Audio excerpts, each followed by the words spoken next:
quickly. I'm going to go through all of the non-psych stuff, then we'll take a break, and Lindsey will go through the psych material, and that'll be that. So a couple of things, y'all are pushing through. Just don't think about the time frame. Just put your head down and study, right? When you think about the hundreds of hours you've put in already this term, what's another week and a half? So just don't think about it. Yeah, push through. As for BSCE, we heard from a lot of people last term that they used our reviews as study. So along with that, you know, if you wanted to go look at those, that would probably be a good way to, you know, jog your memory on some stuff. But also I would try to do a lot of the old IMCQs and ESOP quizzes, because the school, as of right now, since we're in the online, is writing the tests. So opposed to doing the NBME questions, because they used to use the NBME test, go through the old SGU questions. So that's going to be more representative of the exam. Ours was very term 2 heavy, neuro heavy. So that's kind of, I guess that's a good thing, considering y'all just did that. So that's that. And okay, I guess that's all I had to say. We'll go ahead and get started. Let me share my screen. I just want to show y'all a few things just in case you were not aware. If you go to the Scrubs page and you see over here, these are the playlists. So if you subscribe to the channel, you won't see the playlist. You won't see the videos. They're private. But if you click on these and bookmark these, you'll get to the playlist, the term 1 playlist and term 2 playlist. So it's all there. You just have to bookmark that. It's just, we just wanted to keep it private. So it's only for SGU students. So you could do that, and you could actually have access to all of them. And when we upload new ones, they'll all be there. So that being said, we'll go ahead and get started. All right. Scrubs, Lindsey's on Dog Mom. We put our old stuff here, as you know, old questions and whatnot. All right. Very fitting. Let's talk about emotions first. Right. So that your emotions, as everybody knows, is comprised of a lot of different areas of your brain. It's not just the limbic system, but how many contextual memories and whatnot go into, you know, advanced thought goes into your memory. So it's a very complex system. And with all the neuro we're doing right now, it's literally the tip of the iceberg. I mean, it's so complex. I mean, even science, as of right now, doesn't know a whole lot. So a lot of this stuff, a lot of Dr. Burkhart's material. Brady, we can't hear you. You can't hear me at all? Now we can. Oh, sorry. Okay. Oh, it's okay. So what I was saying is a lot of the stuff in neuro is theoretical still.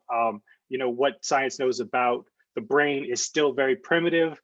So a lot of the stuff that Dr. Burkhart's lectures were on, I know he didn't teach all, but they were still his lectures, are all theoretical stuff based on neuroplasticity and how we form memory. So when I was going through this last night, I realized a lot of it wasn't tested. So I took a good bit of it out. Oh, I see the baby, that's cute. But we're gonna go through the stuff that we remember being tested on and a couple of other of the high yield stuff that maybe they bring up. But I just want you to know, like, you know, it's like reading the first chapter of a book for some of this neuro stuff. It's so complex that we just don't need to get into it right now. All right, so I decided last term that there was no way they were ever going to ask about this stuff. And so I decided in my brilliance to just not study it. And it actually came up on the exam. So you need to know this. If you know these definitions of like what they did, these theories, you should be good to go. This is our new high yield slide thing that we're doing. It's our high yield penguin. So if you see a high yield penguin slide, that means you need to know it for sure. Okay, yeah, so I think the question was about this one, the James Lang thingy, but as long as you know like the idea of how they work, you should be good.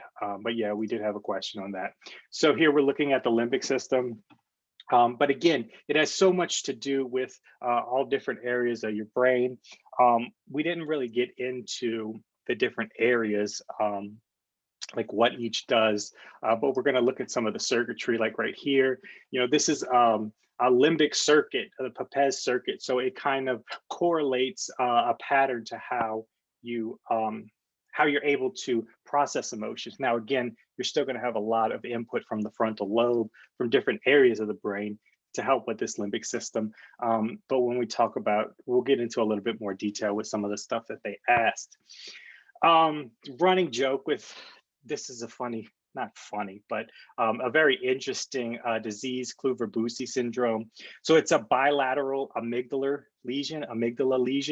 And what you find is that these people don't have fear, right? It's not just fear, but it's like, you don't have that idea, like that social awareness. I don't know if you necessarily call it fear, but that ability to kind of stop yourself from doing things that would be socially unacceptable, right? So if you see Kluver-Bucy or K-Bucy walking down the street in the middle of the night, you probably want to avoid them. Some of these are very blatant. So this is this was high yield. We had a few questions on it, but the point is we're testing on the fact that you don't have any fear center, right? So you're going to do some of the primitive things that humans would do if they didn't have this ability to kind of stop themselves. So hyperorality, hyperphagia, hypersexuality. Psychic blindness is like that concept that you don't have an awareness of of what you're doing and who you are, no emotional awareness, but they're also docile, right? So they tend to be chill, and then all of a sudden they kind of go primitive on you. So yeah, so you definitely want to know those symptoms. And there's a lot of there's a few different ways you can get a bilateral amygdala lesion, and these are kind of the process by which that could happen. Some of the other symptoms you can get are there. So yeah, definitely know this one, bilateral amygdala. Now, the other thing that can happen when we talk about this, the limbic system, is the frontal lobe being your advanced thought, which makes us humans. It kind of allows you to inhibit those primitive thoughts, right? Or that primitive drive, that sexual drive. So your advanced thought, or your frontal lobe, is able to kind of tell yourself, this is not socially acceptable. So in certain situations like this guy here, it's almost like a lobotomy, this injury he had here, but he had an injury to the frontal lobe. So what ends up happening is you don't have the ability to inhibit things. So think of your frontal lobe as being able to kind of tell yourself to stop. This isn't really socially acceptable. This isn't what you want to actually, even though you may have a drive to do it, you need to be able to inhibit yourself. So we're looking at two different possibilities here. Kluver-Bucy syndrome, even though they kind of look similar, that you need to keep these separate. So Kluver-Bucy being the bilateral amygdala lesion, and then you have also this hippocampus. Sorry, this is a little bit different. Sorry, this one's actually frontal lobe that has a problem, but this is a bitemporal problem here. So with this one, okay, yeah. So with this one, the temporal lobe is going to be your memory formation center, right? So with this, you won't be able to consolidate memories. We're going to talk about this one a little later on, but with this, they actually separate these later. Okay, but with this temporal lesion, depending on, they separate it by amygdala and hippocampus. So let me just start this over. So you could have a bilateral temporal lesion. It could involve the amygdala. If it does that, you can get Kluver-Bucy syndrome, right? You don't have any fear. You can also have a bilateral temporal lesion to the hippocampus. Remember, the hippocampus is going to be involved in memory formation. Okay, so they're going to present with a little bit different presentations, but we'll get into that later. I have a slide on that as well. Now, the other one, which this guy had, is a problem with the frontal lobe. So in that case, you don't have this emotional disinhibition, or I'm sorry, you don't have this emotional inhibition. So if you have a lesion there, you will get emotional disinhibition, right? A negative of a negative, a double negative. So you will be too emotional, okay? But like I said, we'll break these up in a little while, the amygdala and the hippocampus. So, but for right now, just understand that the temporal, bilateral temporal problem could be a problem with memory formation or cause this amygdala lesion. Prefrontal problem, you won't be able to inhibit those emotional impulses. All right, so the main thing I wanted to point out here is that your amygdala is based around fear. So if there is some sort of context to fear, so contextual memory being like the hippocampus, if you have a reason to have fear, you're going to go to the amygdala. That makes sense, right? But what's interesting is that if you're going to get rid of that fear, the process goes through your prefrontal cortex. What does that mean? That means saying you have a fear of snakes, right? But if you're able to go through the advanced thought process, the process in the frontal lobe, and say, look, this snake's behind a cage, or the snake is in a box, right? This snake is doesn't have any venom. It's not going to hurt me, right? You're able to use your frontal lobe to say, listen, there's no reason to be scared of this, right? This particular situation. So whatever it is, it may not be a snake. It may, it could be anything really. But so the process of going straight to the amygdala is a primitive fear response. But if you could use your frontal lobe to kind of process what's going on, you can actually have an extinction or an inhibition of that fear. So same process we were talking about before with that guy that had the frontal lobotomy. If you're able to inhibit that fear or inhibit those impulses, you can actually get rid of the fear response. All right, now I want to point this out because when they say contextual, okay, we're talking about what are the contexts to the fear you're having. So remember, the hippocampus is involved in memory formation. And this is the very basis of how humans or animals altogether form memories. Our memories are not processed at a very high rate. If you think of all the sensory input you get on a daily basis, it's really not that much that you remember. But the idea, the theory behind why we actually have memory is to survive, right? So if you can remember certain situations in your past, like, where you were when something happened, some of y'all are too young to remember 9/11, but I remember where I was when that happened, right? So like sometimes these fear responses, will help you to avoid a snake or avoid, be able to run from a bear, or you remember very vividly emotional situations that you've been in. You remember what you're wearing, what the people said around you. So it's based around emotion. So our ability to form memories based around emotion is very strong. So the point being here is that what is the context to the fear? The reason you are scared of a snake is because you have a memory being around a snake, right? So I don't want you to get it confused on the exam. If they talk about fear, they're talking about the amygdala. But if they're talking about contextual fear, they're talking about what sort of memory happened to drive that fear. So any sort of contextual fear memory is going to be based around the hippocampus. There has to be a memory formation that spawned that fear, right? Okay. And this is kind of just if you have a general definition for each of these, you should be good. But again, the whole thing is that you have to have a memory formation to be able to base around the fear. So whatever contextual thing happened in your past that made you scared of something is going to drive this fear in the amygdala. So I don't think it'll get any more difficult than that on the exam, but just being able to differentiate the different processes. They talked about this briefly. I'm not sure we had a question about it, but a lot of time with this specific type of epilepsy, these patients will have what's considered an aura, some sort of olfactory, or they'll feel or smell. They'll tend to smell something that smells like it's burning or something, and it is a precursor to them about to have a seizure. And what's interesting, the olfactory center, if you remember, is kind of around the temporal lobe. So if you get this hyper impulse or this aberrant impulse, it could actually lead you to have an aura or this feeling of deja vu, something of impending doom. It's just a precursor. They could kind of tell when they're about to have a seizure. So Actile amnesia is right after the seizure. So the patient will be lucid. You'll be talking to them. But then about an hour later, they'll be like, what happened? And it's like, we've been talking the last hour. And they're like, I don't remember anything since before the seizure. So this is this postictal period. For whatever reason, they're not able to form memories during this time.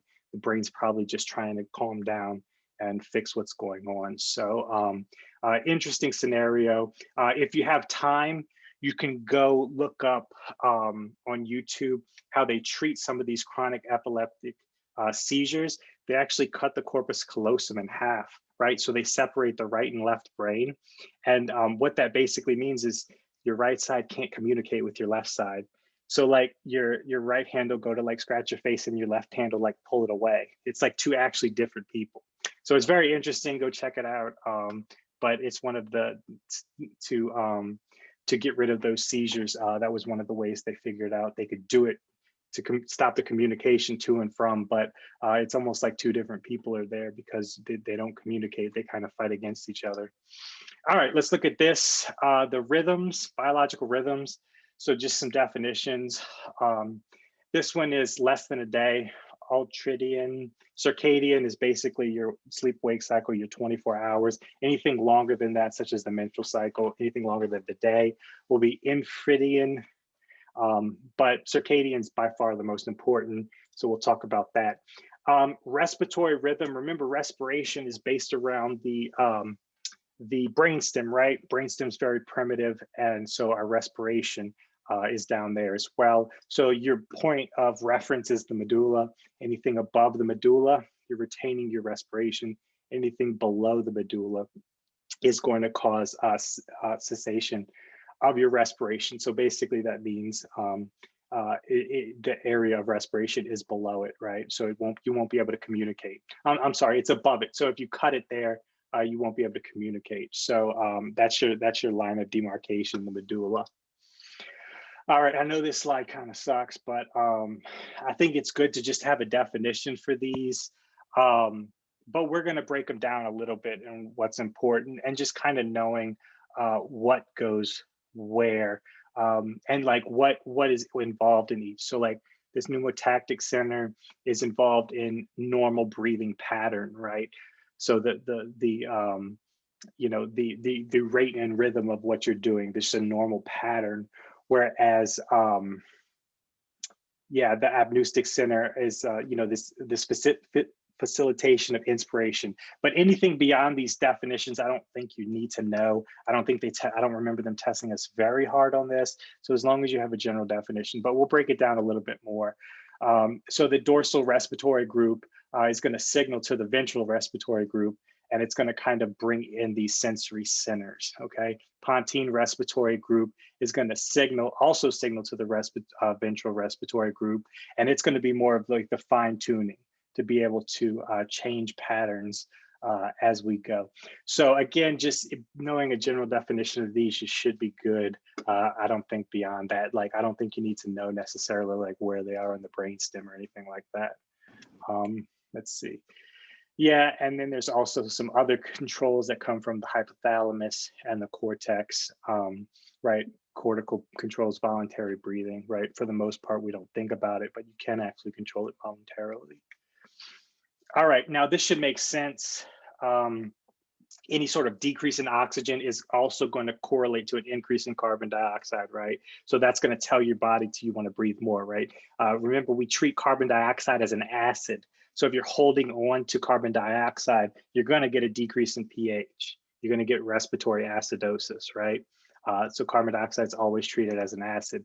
Same thing works in reverse. If you have increase in oxygen, you're going to have a decrease in carbon dioxide, which will cause an increase in pH, right? Again, we're blowing off that acid, so we're going to get a metabolic alkalosis. So that makes sense, right? You want to keep your oxygen and carbon dioxide levels stable. So for the most part, we usually deal with carbon dioxide. So some of these peripheral receptors, right? Periphery meaning not in the brain in this case. We have the carotid bodies. So this is a good point to make because, you know, of course, on the exam, we're looking for differences between things. So the carotid bodies are going to be sensitive to everything. oxygen, carbon dioxide, and pH.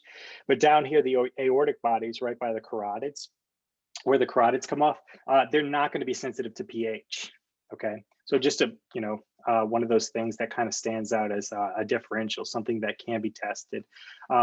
If y'all remember from the last exam, cranial nerve 9 is going to control these carotid bodies, whereas the vagus nerve is going to be right around the aorta. Okay. Now, central modulation. We're primarily well, we're in the brain, right? We've moved into the brainstem, so that's why there's central chemoreceptors, and then we're primarily looking at this carbon dioxide to hydrogen gradient. So it does look at pH here as well. But by all means, I think this would be the more important. But this is also going to be a term for issue 2 when we look at some of the receptor responses. All right, and then there's this slide. So everybody could get out their whiteboards. Just kidding. Don't know this. You don't need to know this. It makes me very nauseated to look at that. So what I did was I took out the stuff you need to know from the slides. Do not draw that out, even if Lindsey tells you to. All right. Okay. So this is what we're going to look at. This is what they're going to ask you. Right, so if you have a lesion above the brainstem in the cortex, you're going to get this Cheney-Stokes type breathing pattern. So you get these patterns of very deep breathing and then these apneic patterns, right? So you get a very deep and then so we're spanning this over a minute. So that's probably a 10-15 second interval, where you're not breathing. And then you have this big gasp, right? Okay, so these are going to be your Cheney-Stokes. So they could tell you, they could either give you this pattern, or they could tell you the patient goes through periods of deep breaths and apneic meaning no breathing, right? So these are going to be your Cheney-Stokes lesion. So a lesion above the brainstem. When we look at the midbrain, we're going to be talking about hyperventilation. So this goes back to what we were talking about at those those other patterning systems, like where you are able to keep the rate and rhythm together. So if you have a lesion in the midbrain, then everything below that is not able to communicate, right? So you're going to get this hyperventilation pattern. In the pons, they call it apneusis. You're going to get just this kind of breathing like that, and then apneic and breathing like that, and it's going to be apneic, right? But these are long periods, right? So this is over a minute. That's probably 20-25 seconds that you're just not breathing, and you just kind of so again, we're looking at this pontine respiratory group. So going back to that crazy slide we just looked at, this is what I pulled out of it. If we talk about the pons, obviously that's the pontine respiratory group, and that's going to be this apneusis or apneustic breathing. All right, and in the medulla, or this BOTS or this pre-BOT center, again from the previous slide, I pulled that out. You're going to get this ataxic breathing, right? So you're not going to have any real pattern to it. Now remember this, ataxic being in the medulla, because I'll point it out in a little bit, because we had a question on the exam that all of us wrote in on, and so if y'all get it, y'all need to write in on it too, because apparently they don't look at that and they don't change the questions. Just kidding. Don't quote me on that. I have to be politically correct now. Sorry. Okay. Circadian rhythms, good thing to know. Primarily cortisol. Kind of makes sense to me, because like I'm grumpy when I wake up, so my cortisol levels are very high, right? So that makes sense. When you go to sleep, your cortisol levels are low. You're kind of chill. You watch Netflix, whatever. Melatonin is obviously going to be peaking while you sleep, right? And then your temperature, when you sleep, your body tends to relax and be colder. And but if they ask anything, it'll probably be the cortisol. So remember, when you wake up, your cortisol is the highest. When you go to sleep, it tends to be the lowest. All right. So as it stands, if for individuals that are blind, or if we had no sort of light impulse, our circadian rhythm as it is about 24.5 or 25 hours. So what you see is that if there's no environmental stimulus, which is what this is, the Zeitberger, no environmental stimulus, you'll see that your daily or your circadian rhythm will be a little bit longer than 24 hours. So you'll see this pattern here. So what's very important is this Zeitberger is an environmental cue to signal your circadian rhythm. So the light impulse actually helps to drive, we'll look at it in a second, but the light will actually inhibit the release of melatonin. Okay, so the point here being that we do need these environmental cues to hold us at about 24 hours. If not, we'll kind of drift into the night and throughout the day, like some of us do, stuck in our room for a year at a time. All right. So again, like I was saying, the light activates the photosensitive cells in the retina. And what that's going to do is give a positive impulse to the suprachiasmatic nucleus, the SCN, right? So you get this positive impulse there. Yeah, and light's going to do that. Here's the slide. Okay, so what happens? Light comes in, activates the suprachiasmatic nucleus. It's going to signal all these, but the most important one you need to worry about is here. It's going to give an inhibitory signal to the paraventricular nucleus that's going to inhibit the pineal gland, right? This is why when it's late at night, they tell you not to watch TV or whatever. Otherwise, you won't get a melatonin release. The suprachiasmatic nucleus from the light will inhibit that release. Now, you do need to note these as well, but this one's the most important because it's inhibitory signal. GABA and galantin are considered inhibitory mediators as well. So that's going to help you with sleep. But I have a slide coming up on that as well.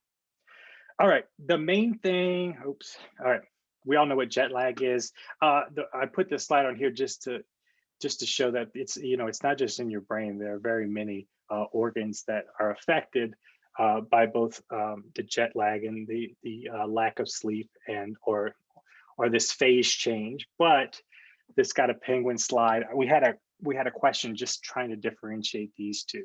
So phase advance, meaning you're going to bed earlier, right? You're advancing your sleep. Phase delay means you're going to bed later. Okay, so this is what I was saying earlier. If you don't have this Z banger or whatever it's referred to as, you run about 24 and a half. So you'll drift, your sleep pattern will drift.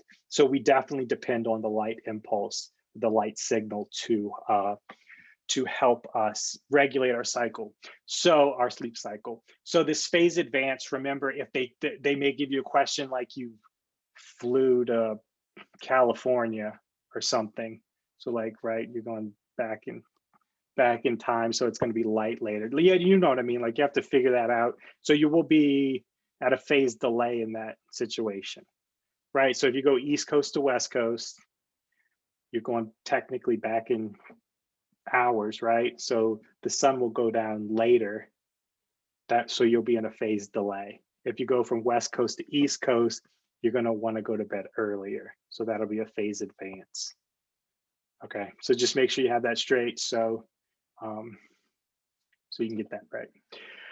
This wasn't really tested, I don't believe. They definitely didn't ask us about these genetic components, this PER2 gene or anything like that, but I just wanted to put this on here for completeness sake. So blind individuals, they can take, melatonin, gummy bears, which I love, to go to sleep. And that you could do that, and that'll help to regulate your sleep cycle. And then, yeah, night shift workers, obviously, there's plenty of statistics out there that says that there's so many additional diseases that go into working night shifts, which is quite fascinating if you look at that, just because of the shift in your patterning. All right, sleep, right. So some of these terms you need to get down. Desynchronized tends to be an awake brain. Okay, now what they talk about desynchronized is there's no regular pattern to this. Synchronized tends to be the sleeping brain. So you could see these large peaks. So if you kind of think of this as like slow or big peaks, it's kind of like you're sleeping, right? This is like, oh my God, I'm awake, I'm stressed out, right? That's what that looks like to me. And then synchronized is kind of like a slower pattern. Now what we'll see is in the thalamus, they use different terminology and different patterns. So this is just in the actual cortex of the brain. So you definitely need to know the difference there. You got a penguin slide. All right. So I don't know if necessarily you'll be able to, you'll want to be able to differentiate these different waves, but they are going to ask you questions about which waves fall in which pattern. Okay, so it may be good to just be able to identify betas are the quickest, then there's alphas, thetas, and deltas are the big ones. But I'll show you. This is the slide. Got a penguin that you really want to know. So what's very interesting is when you're in REM sleep, when you're dreaming, your brain patterning is very much like when you're awake. That's fascinating because you actually get these beta waves as well. So you get beta waves when you're awake. You get beta waves when you're in REM sleep. Okay. The only difference between awake and REM sleep is these alpha waves. Alpha for awake are there. So remember, REM sleep, rapid eye movement. The only motor function that is working is your eyes. I have no idea why, but that is very interesting if anybody knows. And then your breathing pattern, right? So you're able to breathe. If you've seen those videos of dogs when they're dreaming and they're like running on the ground, I don't know if y'all seen that. It's pretty funny. So they're not in this the sleeping pattern where their muscles are relaxed and inhibited. But that's the point. So obviously you don't want to be flailing around when you're dreaming and stuff. So that's the idea. So you'll see very similar patterns between being awake and when you're in REM sleep. Stage 1 are theta rhythms. Beyond that, stage 1, you can get those hypnagogic hallucinations. We'll talk about that in a second. Stage 2, you get these spindles and K complexes. And then stage 3 and stage 4 are both considered slow wave sleep. Okay, stage 3 and 4 both have delta waves. They're the deepest sleep you can get in before you go into REM sleep, before you start dreaming. So Lindsey's going to touch on some of the psychiatric sleep problems where you get night terrors and dreaming and stuff. And what's very important is the drugs that can shorten those periods. So I believe it's, somebody can correct me if I'm wrong, I think it's benzodiazepines will decrease your slow wave sleep and antidepressants decrease your REM sleep. Is that right? Okay, cool. Yeah, so that's definitely important to know. So benzodiazepines, anxiety medicine will decrease your stage 3 and stage 4 slow wave sleep, and antidepressants will decrease your REM sleep. Okay, that's something to consider. But definitely know these different terminologies. Again, I don't know that they'd actually give you this and be like, you need to know that's a theta wave. They'll just tell you where the theta waves occur. Okay, remember, REM sleep is like awake. There's just no alpha waves. Okay, and obviously we cycle through this if anybody uses their phone or their watch to when they sleep to see their patterning. You can see something similar to this, right? So you cycle through in 90-minute intervals. It's not exactly chronologic in a way that they always fall together, but the thing you do need to know is that REM sleep will increase closer to the morning. You can see these green peaks. So as you sleep deeper, you'll see this REM sleep becomes more prominent. All right. So what are we talking about neurotransmitter wise, arousal versus sleep cycle? So it should make sense that these monoamines are very active when you're awake, right? These are the things when you're running away from a bear, your norepinephrine, your epinephrine. Dopamine, obviously these wake you up, right? So they're gonna be active when you're awake, but cholinergic, your acetylcholine, it also works with your arousal system, with that RAS system, but we'll get there in a little bit. And remember, GABA is going to be an inhibitory neurotransmitter, so it'll help promote sleep. Remember, GABA is the channel that they use for anxiety medicine, benzodiazepine, barbiturates. So again, think of that, correlate that with sleep, okay? So that's definitely, that should make sense. Acetylcholine and monoamines keep you awake. GABA is going to inhibit your brain signals, make you go to sleep. All right, ascending reticular activating system is going to be very important. It's going to be basically what keeps you awake. And then this VLPO, ventrolateral preoptic region, is going to help you sleep. So when we look at the like I said previously, in this RAS system, we're going to be talking about acetylcholine and these monoamines. And when you sleep, all those areas are dormant, and the VLPO, which deals with GABA and galantin, are going to be activated. Galantin's not terribly important. The only thing you really need to know is that with age, you get decreased amounts of galantin, which is a primary reason why older people don't sleep as well. Your metabolism does go down as you get older, so you don't really need as much sleep, but they get less sleep. They definitely get less REM sleep. So a lot of that has to do with the decrease in galantin levels. All right, so we did have a question on this. This RAS system, again, we said cholinergic. So these are the areas that are predominant with the cholinergic. What I want you to be sure to know is that these centers that work with the monoamines, what monoamine works with which center?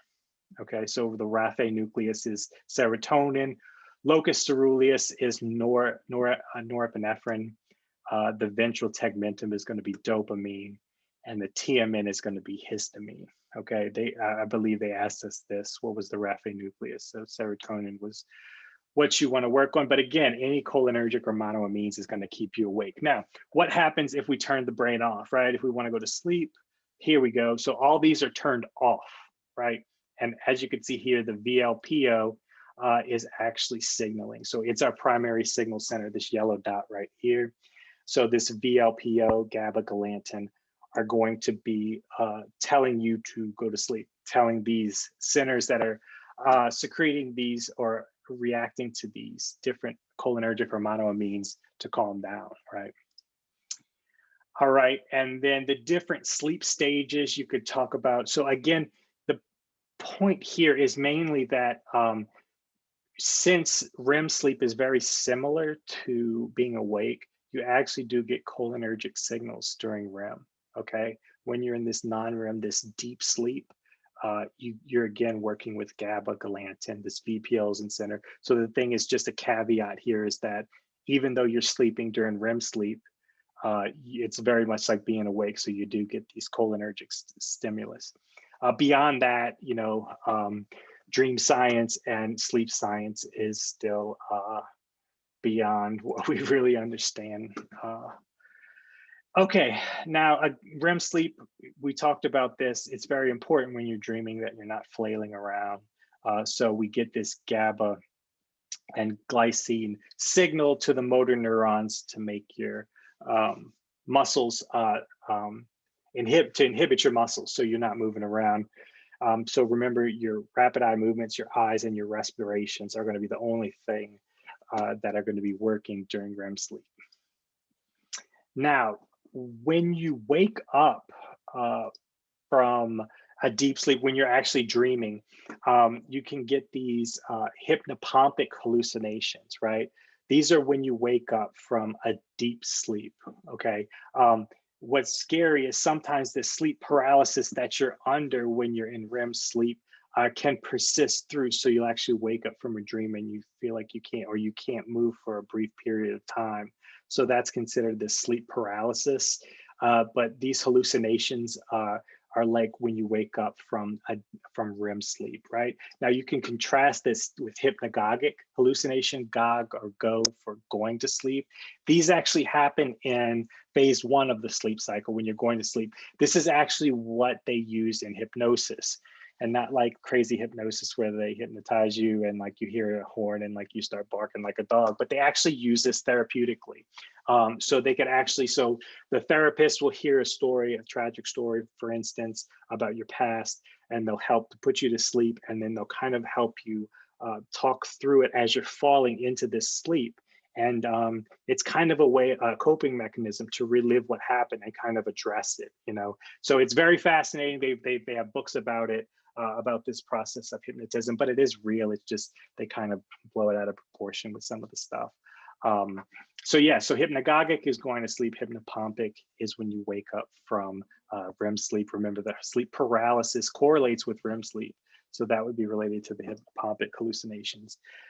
This is kind of just a summary slide of what we've been talking about. So as long as you can differentiate these, you should be good to go. Remember, awake and REM sleep are very similar. All right, and then I kind of mentioned this, you get decreased sleep overall and decreased REM sleep as you get older. And here's the galantin. You get decreased galantin from VLPO. So that's why older people tend to not sleep as well. All right, sleep deprivation. Everybody, we all know about this. Performance impairment, right? There are studies that say going without sleeps for a day is worse than a certain amount of alcohol in your driving skills. So keep that in mind. So yeah, mood symptoms, we all get irritable and stuff like that. So sleep's very important. There's also neurologic signs if you don't get enough sleep, which kind of makes sense. Your ptosis of the eyelids, flat speech, and perceptual distortions if you really don't get a lot of sleep. And then, of course, like I was saying, with people that work night shifts, they tend to have high blood pressure, high predominance of heart problems, diabetes, weight gain. So this definitely matters. And this is one of the super important things. We could talk to med students. We could all talk about this all day, but it's so important to get sleep because all that short-term memory you make during the day is converted to long-term memory when you sleep. That's why when you cram for an exam and the next day you don't remember what the hell you were even studying for. So it's very important when you're talking about studying for your long-term, for maintaining it long-term, you definitely want to make sure you get enough sleep because that's when you convert those short-term memories into long-term memories. That's how you hold on to that information. All right, consciousness. Again, this is one of those things that's very beyond what they want to teach in med school. So we're just going to kind of touch on it. These are just, as we work down this list, these are just different degrees of consciousness or levels of unconsciousness there. So remember, we talked about the RAS system. This is going to be our arousal system, what actually wakes you up, what makes you alert. Again, it's derived from the midbrain, the brainstem. And that's because the brainstem is very primitive, right? Even when we were little amoebas, we still had to be aroused, right? So that's why it originates from the brainstem. So remember, that has to do with arousal, because when we look at different sorts of lesions in this area, we have problems with wakefulness. All right, so again, cholinergic pathways, just some definitions you want to be, not definitions, but some buzzwords you want to know. Remember, these deal with the cholinergic nuclei. These pedunculo-pontine nucleus and lateral dorsal tegmental nucleus. Remember, if they ask you, it'll probably be first or second order. Just asking you what relates to arousal has to do with acetylcholine.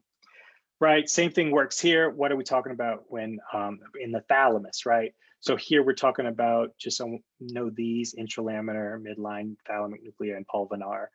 These are going to be related with consciousness as well. Thalamus is very, very confusing. We don't really talk about it that much, but just understand it's a relay center, right? It's a relay center for a lot of neurons to kind of help guide it to the right direction. So we're not going to get into that too much, but I did want to point this out. So this is different from the synchronized and desynchronized. Remember, we said desynchronized is when you're awake, right? It's very rapid, small pulses. And then synchronized is these large waves. It's kind of like you're sleeping. Now, it's a little bit different here. They're called burst mode versus transmission mode. But if you think about it, this burst mode is very much like the synchronized in that they're bigger waves. Okay, so we looked at the synchronized as when you're sleeping, and this slow wave sleep also has bigger waves. So that's considered called burst mode in the thalamus. Transmission mode is kind of like those desynchronized patterns in the cortex when you're awake. So make sure if they're talking about the thalamus, you keep burst mode and transmission mode are what they're talking about. If they're talking about the cortex, you're saying synchronous versus desynchronous. Okay, because they're different patternings. So whatever you need to know, remember for that, just keep those separate. And this goes into a little bit more detail when we talk about transmission mode and wakefulness. Again, very small, rapid peaks. And then this burst mode, we're looking at larger peaks when you're sleeping, slow wave sleep. All right, this one got a penguin. It's a clinically relevant. So when we talk about brain death, what are we talking about? Are we talking about a vegetative state where you don't have any cortical impulse? Or are you talking about locked-in syndrome? If you don't know about this, you should definitely look this up. It's crazy. What you'll see is that patients have this brain injury and they'll be laying in the hospital bed. They legit can't move at all. All they can move is their eyes, but they're completely awake. Like, I don't know if you can imagine how miserable that has to be, right? The only way they're able to communicate with people is by moving their eyes, right? So they're completely awake in that their cortex is working, but their primitive function is not working. That the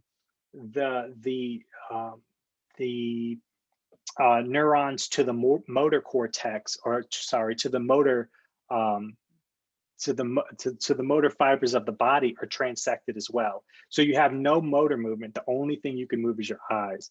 So they have to communicate by like yeses or up and down, and no's or left and right with their eyeballs. Really crazy and really bad prognosis. It's very sad. So we want to differentiate vegetative versus locked in. Are we saying a vegetative state means they still have ability to use their cortex, right? I'm sorry. Vegetative state means they don't have any cortical impulse, right? But they're still able to breathe and whatnot. This is intact. Locked in syndrome means their cortex, they're awake, right? But they're not able to move or communicate very well. So this kind of goes into it in a little bit more detail. So a vegetative state after a coma, so they're not able, they have no cortical impulse there. So they're not aware of their environment. So what you need to remember for a vegetative state is that the cortex is knocked out, but the brainstem is intact. What does that mean? Breathing and circulation is intact, autonomic functions, everything that has to do with your primitive ability to stay awake or to live is intact, okay? A good example of this is if you had some sort of bilateral cerebral artery infarcts, right? So you're knocking out the cortex altogether. So the only thing that's working in this vegetative state is your brainstem, your primitive functions that allow you to breathe. And unfortunately, a lot of times they have to take the patient off of, or they do measures to, because it's not a good prognosis for the patient. So measures to help the patient, or not help the patient die, but you know what I mean. Like they go through the process of removing them from life support is the answer I was looking for. All right, so again, now locked in syndrome means that your cortex is available, but your brainstem is what's knocked out. So you're fully aware of your environment, your cortex is working, your cognition, you can think, you can remember, visualize things, you're fully aware, it's just you don't have any motor control, right? You're not able to communicate. The only thing that's really working is your vertical eye movements. Oh, sorry, I didn't even realize that. I thought you could move your eyes horizontally too. You could only move them up and down. So you can't even move your eyes side to side. So I guess up is yes and down is no. I don't know, that's pretty crazy. So what we're looking at here is some sort of infarct to the pons or to the brainstem, right? Because remember we said the cerebrum is intact. So locked in syndrome, so like the basal artery, if they talk about some sort of stroke there, a lesion there, that can affect the pons. So you just want to be able to differentiate vegetative state from locked in syndrome, right? So it has to be below the reticular activating system. Why is that? Because that controls your wakefulness, that controls your advanced thought, your cortical thought. All right, and they go through measures in the hospital. There's a number of tests they have to do to make check marks to confirm brain death. So there's different ways to test it. Ischemia to the brain, trauma, these are all causes that can cause brain death. And what they actually do to diagnosis is they go through the different measures. They can't respond to speak. They don't have any respiration. Obviously, they're on a ventilator. Pupils are non-reactive. We'll go through those testings in a little bit. No reflexes, so basically no functioning at all. And this is very, very similar to a vegetative state. A lot of times they take the patient off of, the family will take the patient off of life support because it's, it's a terminal prognosis. All right, I just wanted to put this on here for completeness sake, but if you read through this, you'll realize that there's a bunch of different reasons that you can get a coma, right? If it's anything metabolic, any sort of tumor, any sort of hemorrhage or trauma. you can get it. So a lot of different reasons that you can get that. All right, Glasgow Coma Scale. This was more of a thing, I guess, for your OSCE the other day. I don't know if it came up, but the thing you need to know now is that 8 is the critical score. Anything above an 8, let's see, is it above or equal to, so a 9 and above. A 9 and above is not in a coma. 8 and below is in a coma. You automatically get a 3 for rolling into the hospital being alive. That's my kind of curve right there. But 8's your critical mark. Okay. Sorry, that's a sensitive subject. You guys in curves. Sorry, we won't talk about it. All right. So we kind of talked about this with that other with the other chart, but these are the same things, right? So if we have a lesion to the cerebrum, you're going to get these Shaney-Stokes respiration. So deep breaths followed by periods of apnea, and then midbrain hyperventilation. If you have a lesion in the pons, you get this apneusis. So these quick, and then these periods of apnea. Now, the reason I said last time to remember ataxic breathing is in the medulla is because we had a question on our exam that had this and said it was ataxic, and one of the answers was pons and one of the answers was medulla. So if y'all get that, write in, but my advice would be put medulla, because remember when we looked at the previous slide, it specifically said medulla related to ataxic breathing.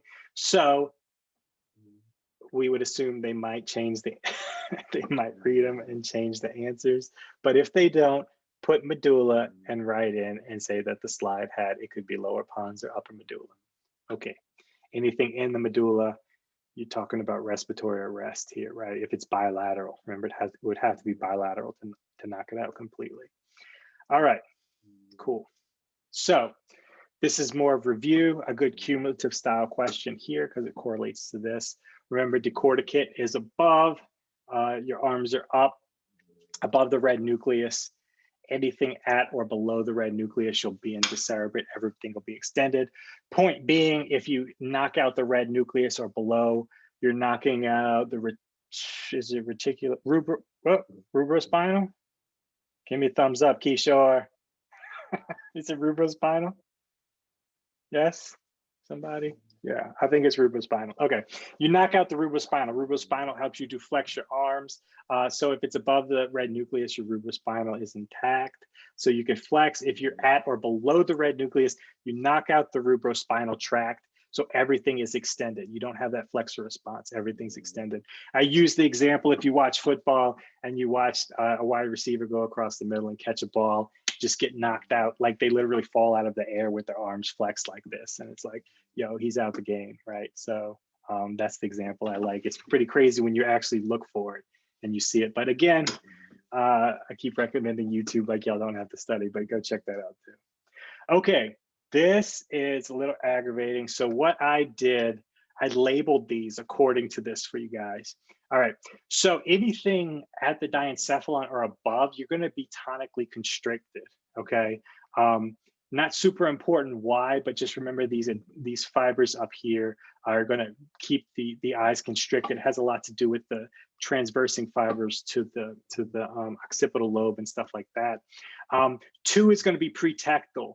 If we talk about pineal tumors, you're gonna get no pupillary constriction. Remember, pupillary constriction has to do with the parasympathetic system, and the pretectal area is by the Edinger-Westphal nucleus, right? And that's where those oculomotor fibers go, and those parasympathetic fibers travel with it. Okay. So make sure you can keep, because again, this is kind of cumulative. So if you have something that has to do with the pretectal area here, you're not going to be able to constrict. You're thinking oculomotor is the parasympathetic fibers that run with the oculomotor are going to be knocked out, so you can't constrict.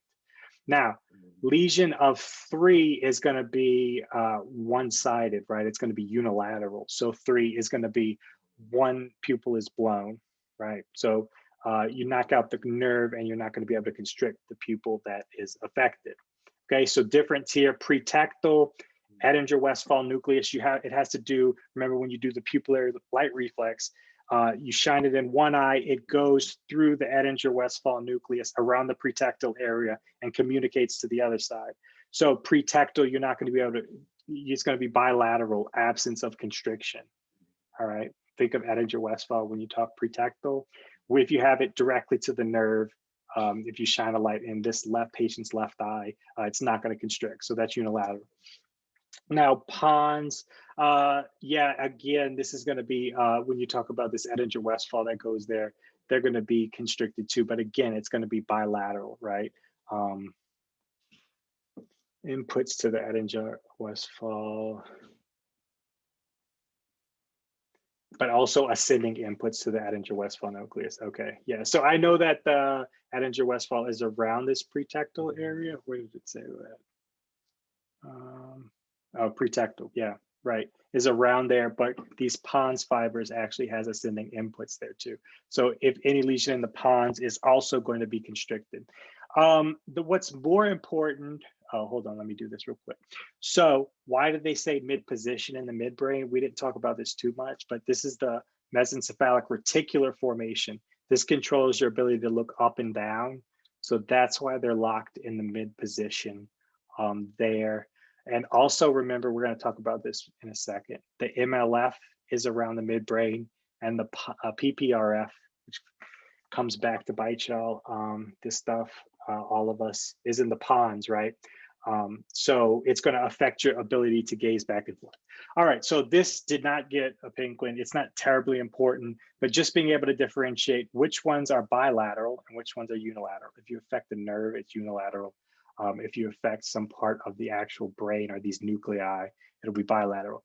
What is more important are these maneuvers. Okay, so what are we doing? First off, we're examining a comatose patient, right? So in this situation, you always look towards the cold water, right? If somebody puts cold water in your ear, you're going to look at them and wonder why they put cold water in your ear. All right, so that's the idea.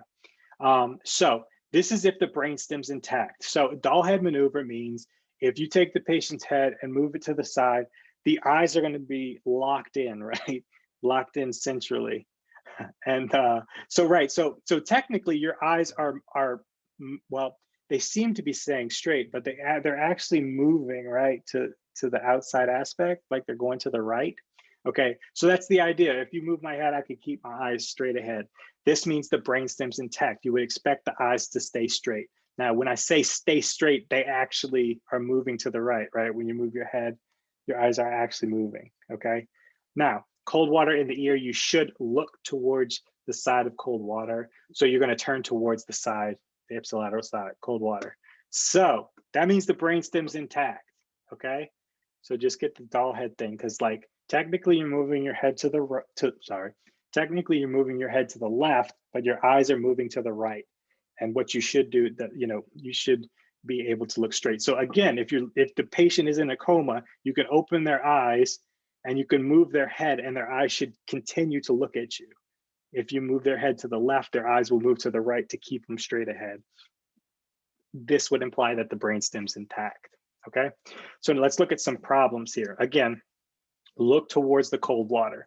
So these are our problems. So doll head maneuver, they should counter the movement of the head. So if we move the patient's head to the right, the eye should move to the left to stay centralized. Cold water, let's go to the left ear, eyes turn ipsilateral. You're looking at the cold water, that works. Okay, cold water in the right ear, eyes don't turn to the right. Okay, both eyes are not turning to the right. Okay, cold water in both ears, eyes only turn to the left. What should happen is if you put it in both ears simultaneously, they should stay central, right? Because you're getting input from both sides. So somebody puts cold water in both sides, you don't know which side to look at, right? Okay, that's kind of the idea. So what are we saying? We have, okay, so problem, cold water in the right ear, you can't turn to the right. So quickly, that would tell you that there's some sort of problem on the right side, okay? If you put it in both ears and you're only going to the left, again, problem on the right side. So here, when we talk about the doll head maneuver, when we move the patient's head to the left, the eye should move to the right. Again, so we keep consistently saying there's a problem on the right. What does this imply? Okay, think about it. But when we talk about, let's do MLF first. When we talk about MLF, we're talking about one eye not being able to adduct, right? So if I look to the right, the adducting eye, my left eye, can't look right. Okay, we'll do that one next, but I just wanted to say that first. The PPRF controls both eyes, right? So if we're saying we move the patient's head to the left, the eyes should move to the right, but they don't. So that would imply a right PPRF lesion. Again, the way to differentiate MLF versus PPRF, MLF is unilateral, PPRF is bilateral. What we're saying here in this comatose patient is when we move their head to the left, the eyes do not move to the right as they should. So like if you move, the patients would just look this way, right? They're supposed to move to the right. So the point being, it's bilateral. As we know, if there's a PPRF lesion and both eyes can't move to the right, our trick means that it's a right PPRF because you can't look to the side with the lesion, okay? So again, a lot of words just to say that it's a pontine lesion on the right. Why is it the pons? Well, we know the PPRF is affected, all right? Why is it on the right? Well, a lot of reasons, but if it's easiest to use the cold water and you're supposed to look towards the cold water, then use that. But it's probably good to be able to do the doll head thing too, right? So the bilateral PPRF and then unilateral. Let's take a look at that one. Okay, so midbrain, remember midbrain, that MLF. If it helps you, PPRF, P, pontine, MLF, M for midbrain, okay? Again, we're gonna look towards the cold water. So cold water in the right ear. Right eye is able to look right. So right eye abducts, left eye cannot adduct, right? Unilateral, that leads you to say, there's a left MLF problem. Left eye cannot adduct. Cold water in the left ear can look out, but the right ear stays in midline. So right eye cannot adduct. Remember, MLF problems deal with the adducting eye, ADD, adducting eye, the one that looks towards the nose, right? So what this tells you is that in each situation, we have a different unilateral problem. So this tells you that it's a bilateral MLF, okay? If you can walk through these, you'll be good for the exam. They can't make it more difficult than this, all right? So the point being is when you do this first test, you get a single eye having the problem. When you do this second test, you get the other eye having a problem. Again, it's MLF. What's our rule for MLF? Whichever eye is the eye that has the problem adducting, that's the side of the lesion. So if the left eye cannot adduct, it's a left MLF problem.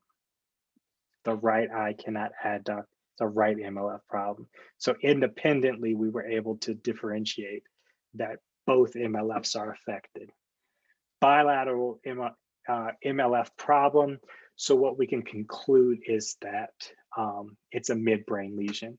Bilateral MLF, which probably means it's a centrally located lesion because that's kind of where they cross, right? So no vertical eye movements. We talked about this MRF previously, right here. So you don't have vertical movements, which we didn't really test for in this question.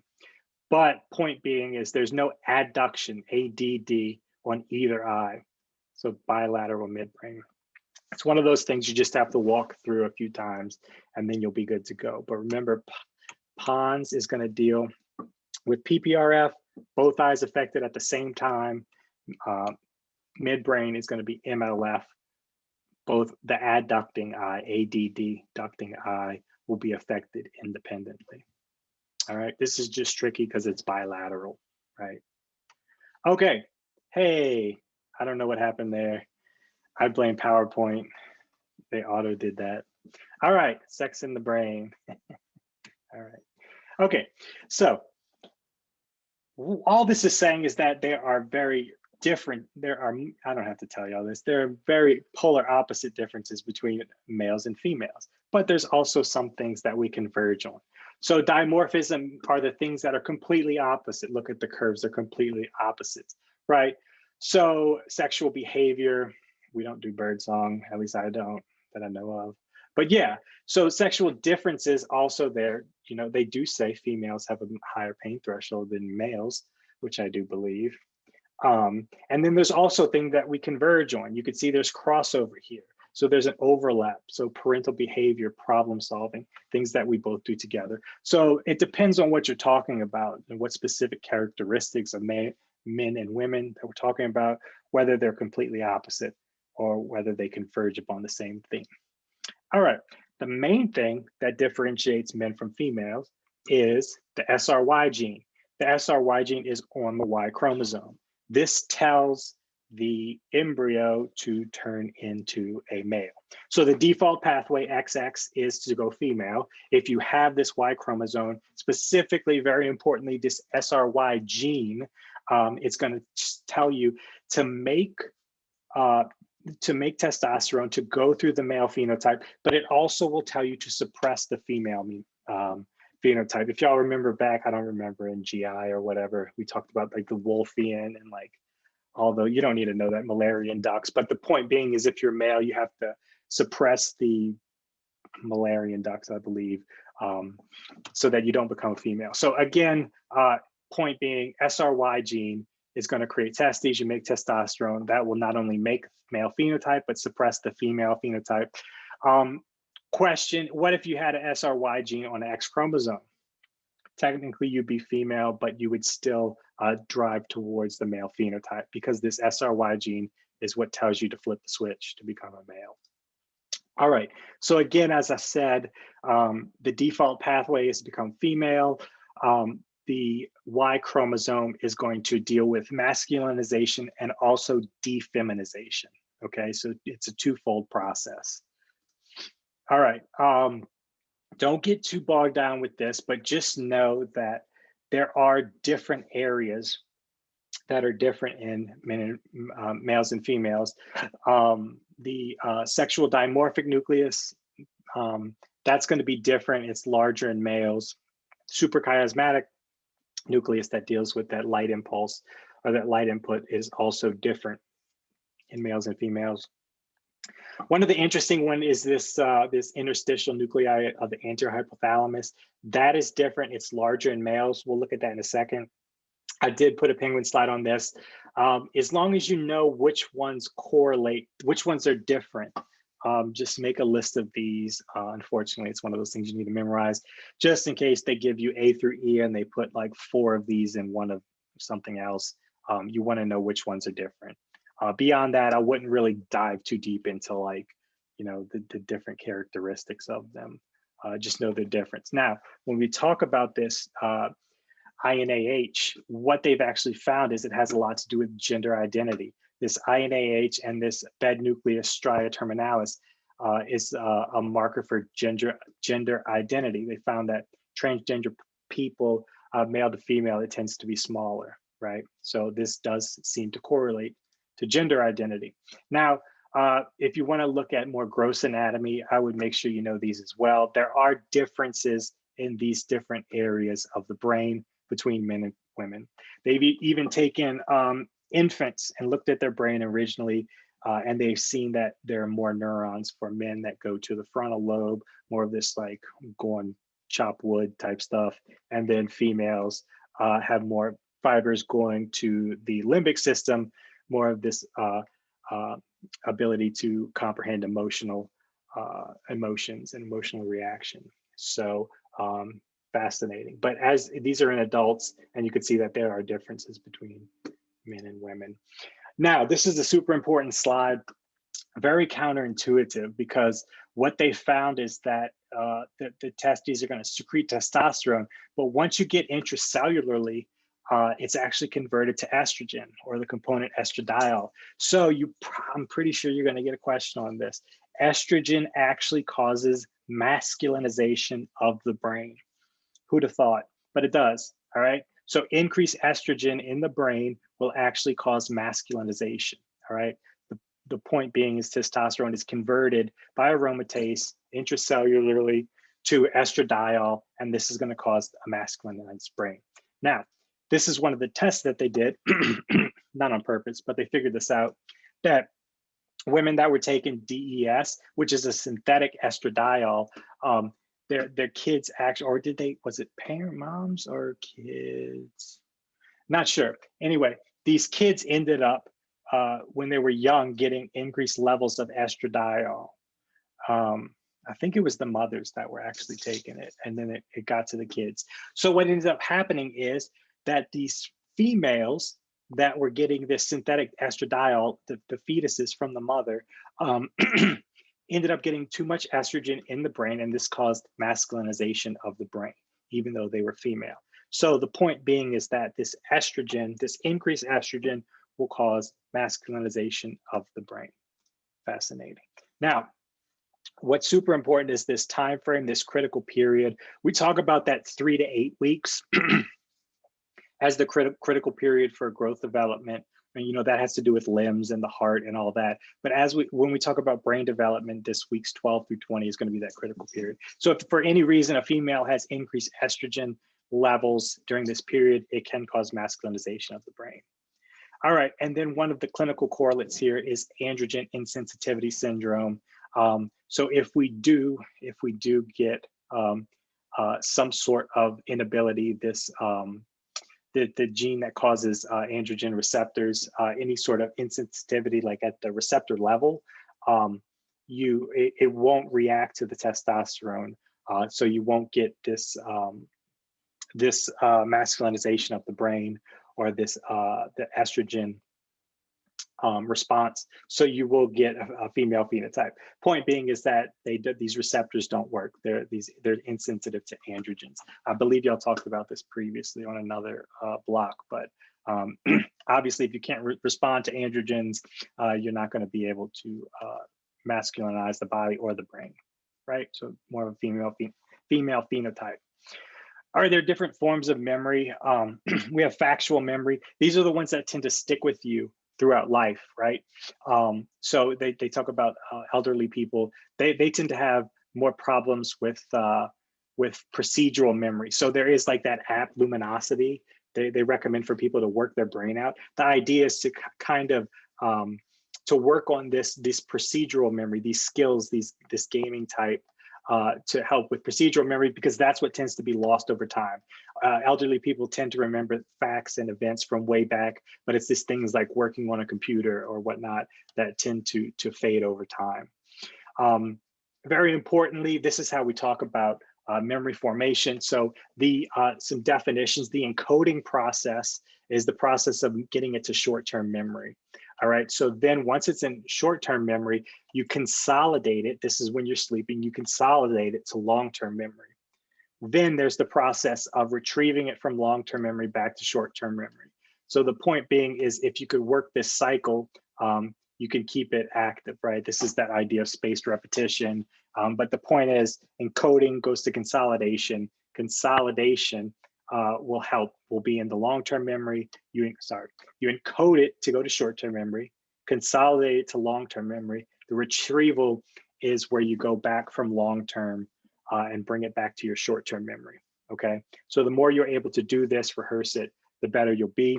If you're a computer person, your short-term memory is like your RAM, right? Once you consolidate it, you file it away in your hard drive, and when you retrieve it from the hard drive, you bring it back to the RAM, right? And that's your short-term memory. So same process, right? And the more you're able to rehearse it, the more fibers, the more plasticity you'll get to convert it, and the more ability you'll be able to retrieve it.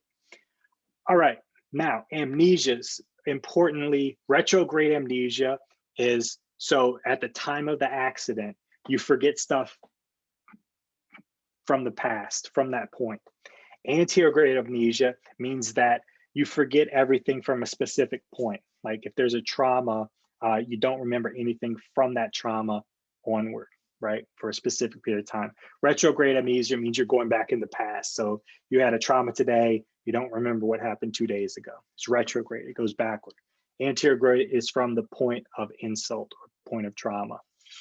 All right, and then this is more definition. Obviously, when you're an infant, you kind of don't remember stuff, I guess, until you're around 2 years old. Transient global amnesia, we're going to talk about those amnesias. I'll try to break it down for y'all, what y'all need to know. This is more about an overall amnesia, and it happens in elderly, in some sort of vascular insult like a TIA, transient ischemic attack, or some sort of migraines and stuff. And dissociative amnesia is more of a psychological problem, right? Those dissociative fugues, somebody goes, they find them like 3 states away and they have a different name and stuff. So that's more of a psychiatric thing. Don't do that. All right, this is what's important. We were tested on this. So localized is going to be, so look at point A is the point at which you had, say, a car accident, right? All right, and then point B is 3 days later in the hospital. And you're talking to somebody and you're like, I literally don't remember anything from the time of the accident. Okay, so that's going to be localized. You're localizing it to the point from that actual traumatic event. Selective, same thing, right? You had a trauma at point A, you're talking about point B, you're saying, I don't remember a lot. I remember the doctor coming in, talking to me a little bit. I remember the nurses every once in a while, but you're very sporadic. So it's a selective memory. Generalized means you can't remember anything. At point B, you're like legit a new person, right? You don't remember anything from all the way back. Retrograde, right? Generalized. All right. We talk about this at length, this Wernicke-Korsakoff amnesia. This relates to typically in alcoholism. Why? Because you get a B1 deficiency, a thiamine deficiency. Why? Because you don't have good nutritional habits. When you're drinking a lot of alcohol, you're more worried about that than eating your fruits and veggies. So the Wernicke component of it, we talk about the confusion, the ophthalmoplegia, the ataxia, that's the component. But once we get to this Korsakoff, that's the more advanced form of it. That's when we talk about confabulations. Like this patient will be telling you a story and completely believe it, and it's completely false, right? So this is this amnesia. They have no idea what's going on, but they truly believe whatever story they're telling is the truth, right? So that's the amnesia we talk about there. Remember, it's related to alcohol, vitamin B1, thiamine deficiency. But with that, you get this severe memory impairment. So beyond that, I don't really know. I don't even know if science really knows the thought behind these confabulations, but it's pretty interesting. This is what I wanted to talk about, where we split that sort of amnesia, okay? We talked about it previously when we talked about the Kluver-Bucy with the amygdala, bilateral amygdala, where we have no fear, hyperorality, hypersexuality. But we also talked about this temporal lesion. And remember, the temporal areas where the hippocampus is, where you're going to form memory, okay? Those were put together, but now we want to separate them. So let's talk about Wernicke-Korsakoff first. So you're able to form memories, but remember, we have these confabulation. You have sort of memory amnesia, but you're able to form new memories. But this confabulation is a thing. If you have this bilateral temporal problem, you can't form these long-term memories. So that's that process of consolidation. So if we look here, this was the slide previous. So you can encode it, you can get it to short-term memory, but this temporal lobe is in charge of converting it to long-term memory. So very short-term, you'll be able to, what's that movie with the girl every time she goes to sleep? She wakes up the next day. It's 50 First Dates. 50 First Dates, that's it, right? And every day is the same day. Yeah, right. So this is some sort of temporal problem.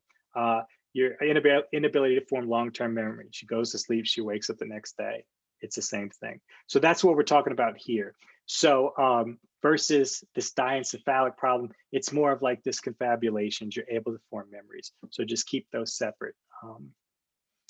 All right, I don't want to get into this too deep. This is where I was kind of talking about previously, where we're like, you know, the idea of just forming memories on a second by second basis. Like, how does that even happen? It's, you know, how is stuff actually happening? happening on a metabolic or neuronal level. They talk about this in terms of neuroplasticity, and there's lots of theories that go into how this works. But you don't need to get too bogged down on it now. What they did actually test this on was this CA3 to CA1 pathway. So this is, if you look at this, this is the process of this circuit to actually forming memory, because remember the hippocampus is in charge of memory formation. So as we go through this pathway, this is this loop to make memories. But they asked us some sort of question about going from CA3 to CA1 to properly forming memories. So what I did, I put this blue slide. Just go ahead and read that. If you can understand that, you should be good to go for the question. All right, but again, it has to do with this pathway to where you properly form memories. It has to go through this proper circuit to be able to do that. And again, synaptic plasticity. Plasticity means you're ever changing, right? So second by second, you're forming new memories, and that's it's a pretty daunting thing to think about, how that's actually happening in your brain so quickly. They didn't really test us on this, but since they don't test us on the things they test y'all on, I figured I'd put it in here. The main player, we talk about glutamate. Glutamate's going to bind, both of these are glutamate receptors, AMPA and MDMA. In MDA, not MD, yeah, right, it's not ecstasy. In MDA, that. Right, so these are going to be this neuronal transport, but you see it goes from this CA3 to this CA1. That's what's going to happen. We're going to send signals this way. And the more you're able to do it, this spaced repetition, this memory encoding process, this consolidation process, the stronger the memory is going to be. The more you look at your slides, the better you're going to know them, right? The more you're reinforcing this idea. So this is kind of just this process, and calcium is going to be our main player. And we'll get to that in a second. So this should make sense, right? If you stop studying, if you stop this conductance through the channel, if you have decreased receptors at the channel, if you have decreased density of these nerve fibers, these postsynaptic nerve fibers, obviously you're going to start forgetting it.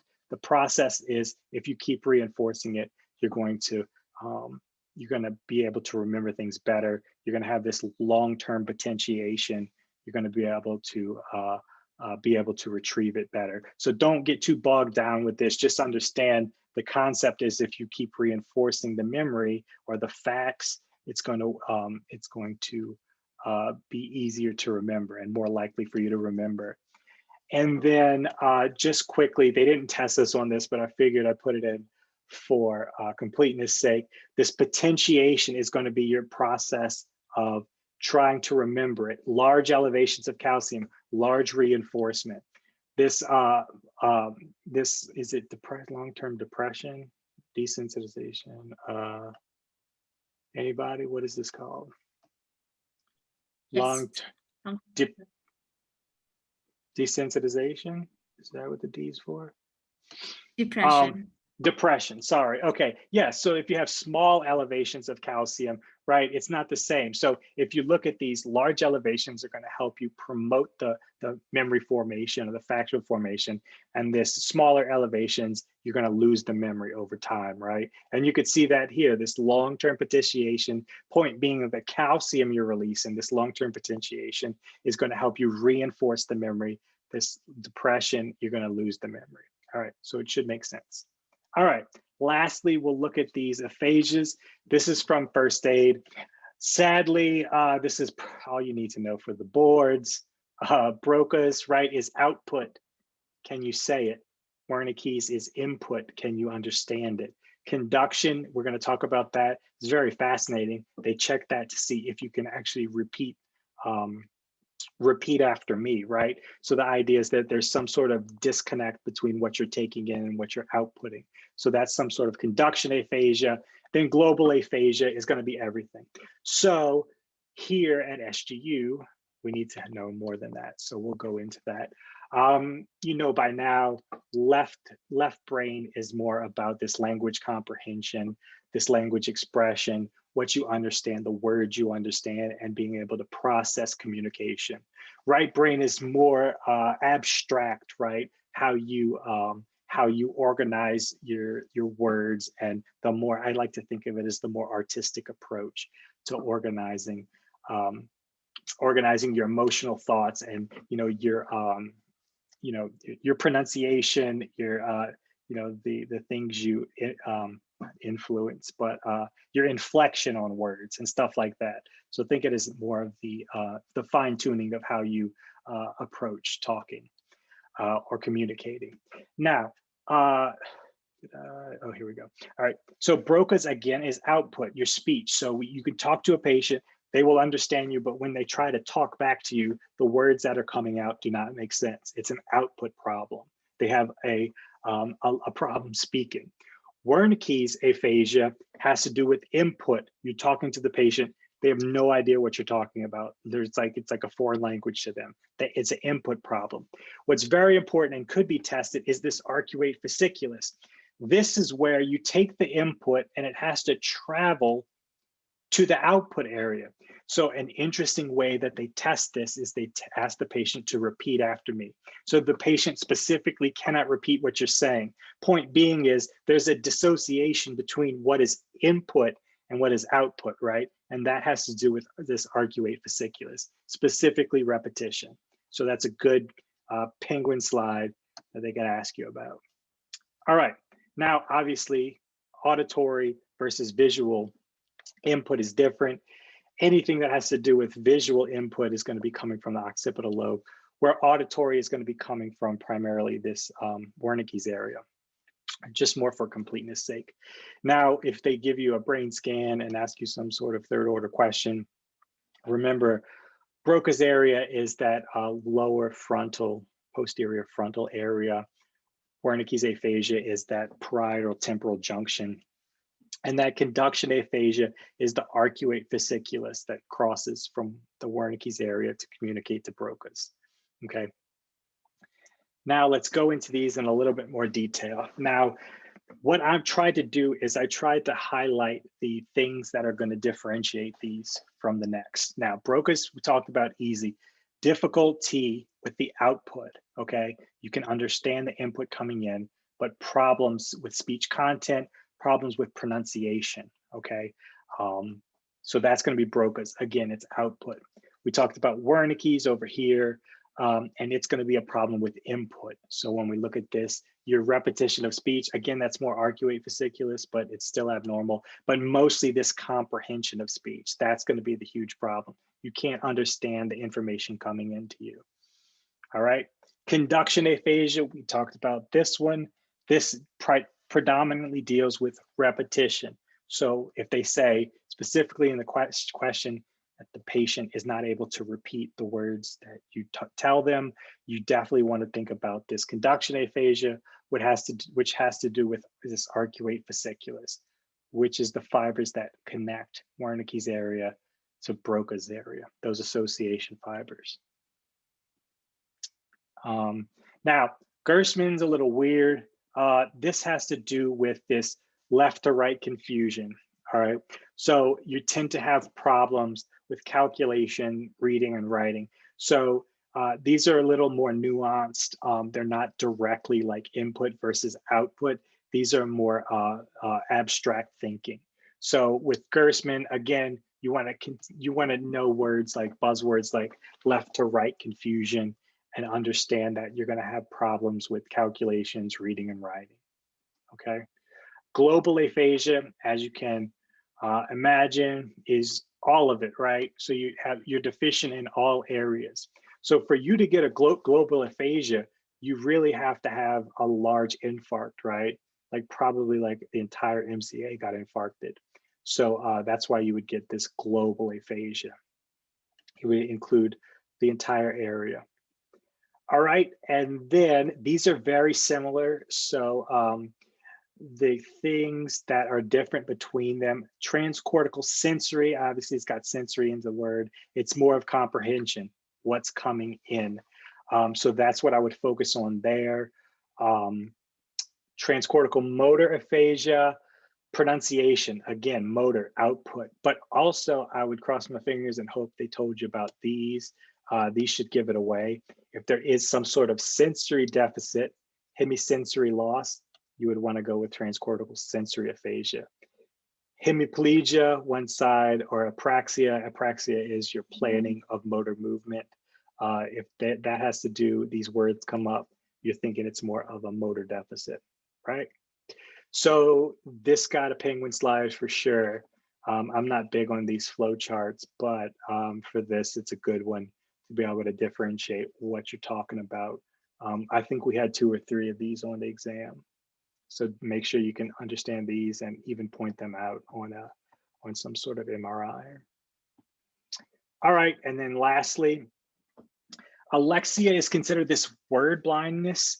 What ends up happening is these fibers, these crossing fibers here are what's affected.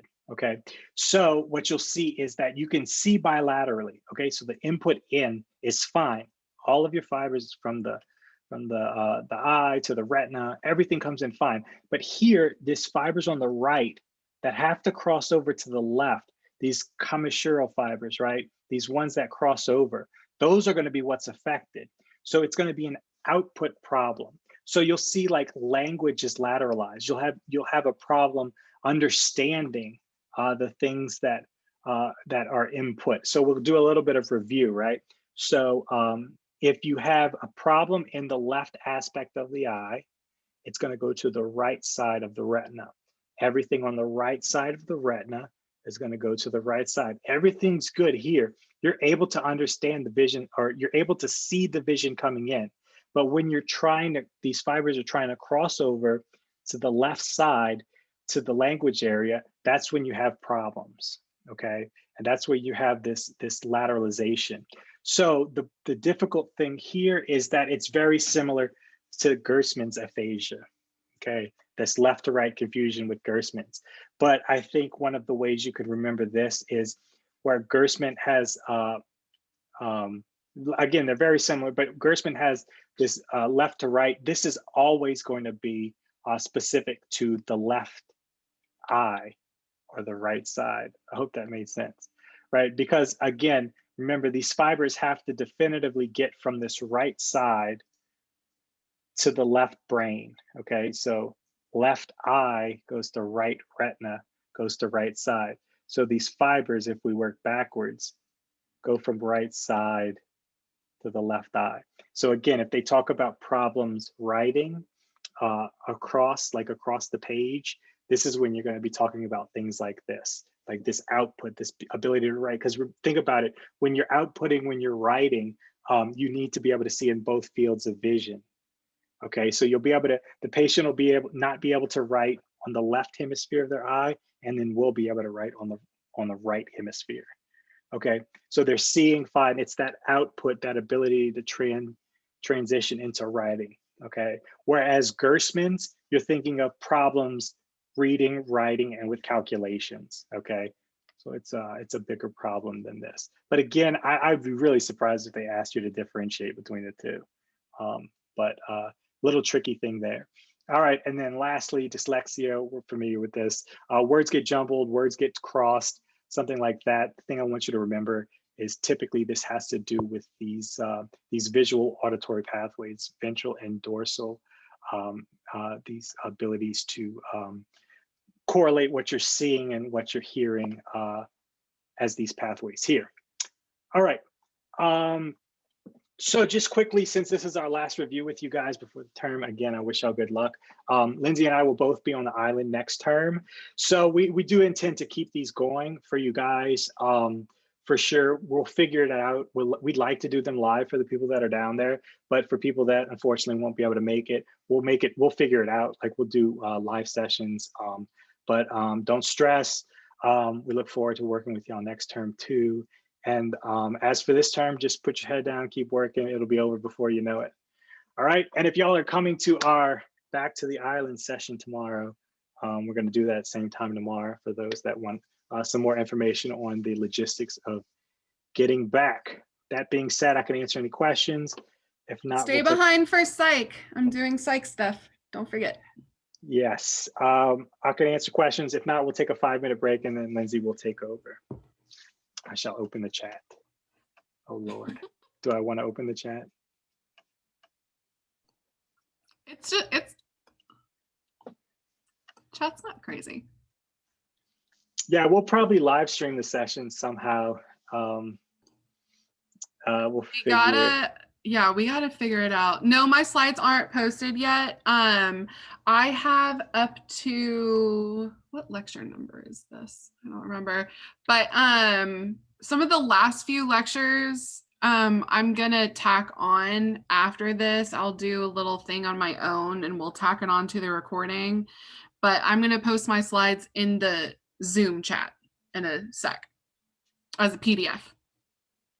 Here's a question here. So remember when you do, so it is different. So I don't know why they teach us this cold and warm water thing in relation to comatose patients. Maybe later on, in term 5, we'll get to awake patient, but don't use that mnemonic in first aid. I'm not gonna tell it to you because it'll, I don't want you to get confused. Remember, you look towards the cold water, okay? The corrective phase is the nystagmus back. Okay, so, but remember, so the nystagmus is the fast phase back. And but when you put cold water in, you're gonna get a slow look towards. So if you put cold water in the left ear, you're gonna look slowly to the left side and then snap back right. That's considered a rightward nystagmus because they define it by the fast phase. So even though they define it by the fast phase, the initial slow phase is the side of the error. Okay. Yeah, so yeah, let's do PPRF. And so we, for one of the neuro reviews, we figured out this little way to realize these or to work these out. So let's do MLF first. MLF is going to be unilateral, the adducting eye, ADD, the adducting eye. So if you look, let's say we're going to look to the right, the adducting eye is going to be the left eye. So for MLF, the one eye, the left eye will not be able to adduct. So if the left eye cannot adduct, that means we have a left MLF problem. Okay. Now, if we look, let's do it again. Let's go to the right side. Let's look to the left. So left eye, abducens is intact, so you can look out, but the right eye cannot adduct. That's a right MLF. For the MLF, the trick is whichever eye cannot adduct, that's the side of the lesion. So if the MLF, if you can't, whichever side cannot adduct, so if you can't adduct the right eye, that's a right MLF problem. Okay, now PPRF, remember it's going to involve both eyes. So the rule is if you're telling the patient to look to the right and both eyes cannot look to the right, it's a right PPRF problem. So for PPRF, the trick is whichever eyes bilaterally, the eyes cannot look, whichever way both eyes cannot look is the side of the problem. So if you ask the patient to look to the left and both eyes stay midline, it's a left MLF problem. I'm sorry, it's a left PPRF problem. Okay, so MLF is unilateral. The side of the lesion is the side that cannot, I'll type it in the chat too in a second. The side of the lesion is the side that cannot adduct. For PPRF, when you look, whichever direction both eyes cannot look is the side of the lesion. So if both eyes cannot look right, it's a right PPRF. If the right eye cannot adduct, it's a right MLF. Okay, so just be aware on the test if they give you two independent scenarios where both eyes independently cannot adduct, it could be a bilateral MLF, and that's what we talked about earlier. I know it's tricky, but if you try to remember that MLF is just going to be a one eye problem and PPRF can be two eyes, you're already on your way. But I'll type this in the chat too, so you'll have it. As for the lab exam, yeah, sure. So go through the old lab quizzes. take the slides and try to label everything you can find on the slide. Like if you need to pull out the dissector, I don't think I have a PDF of that, but y'all should have the dissector. Regardless, make sure you could take those slides, those actually cadaver slides, and label everything that's not labeled. That will definitely help out a lot. I guess there was one quiz for each for ER, DM, and MB. So if you could do those, you'll be good. And then go back and go through the lectures or DLAs that correlated to the imaging, right? Particularly the brain scans, right? You want to be able to differentiate the different angiograms, like what artery we're looking at, whether it's coming off the carotid or the vertebral artery. Most of the images were very similar to the lab exam, which were taken by SGU. Those were SGU pictures, but they look a lot like the dissector images. I don't use Anki, so I can't answer that, Sandra. I have no idea. If anybody knows if Anki, there's a Anki deck for the lab exam, I'm not sure.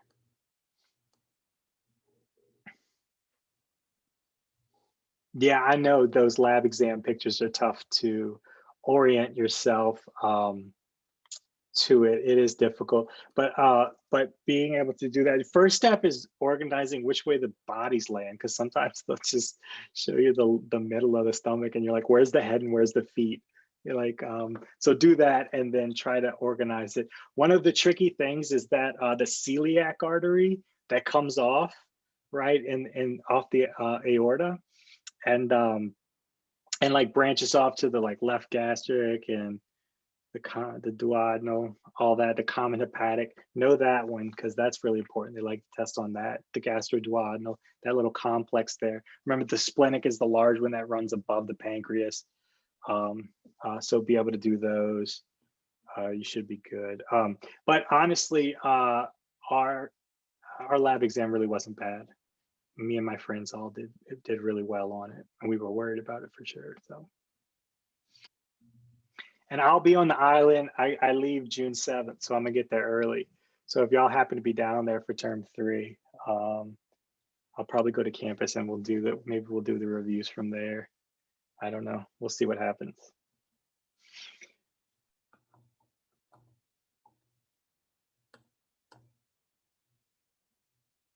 Okay, if y'all want me to go through how I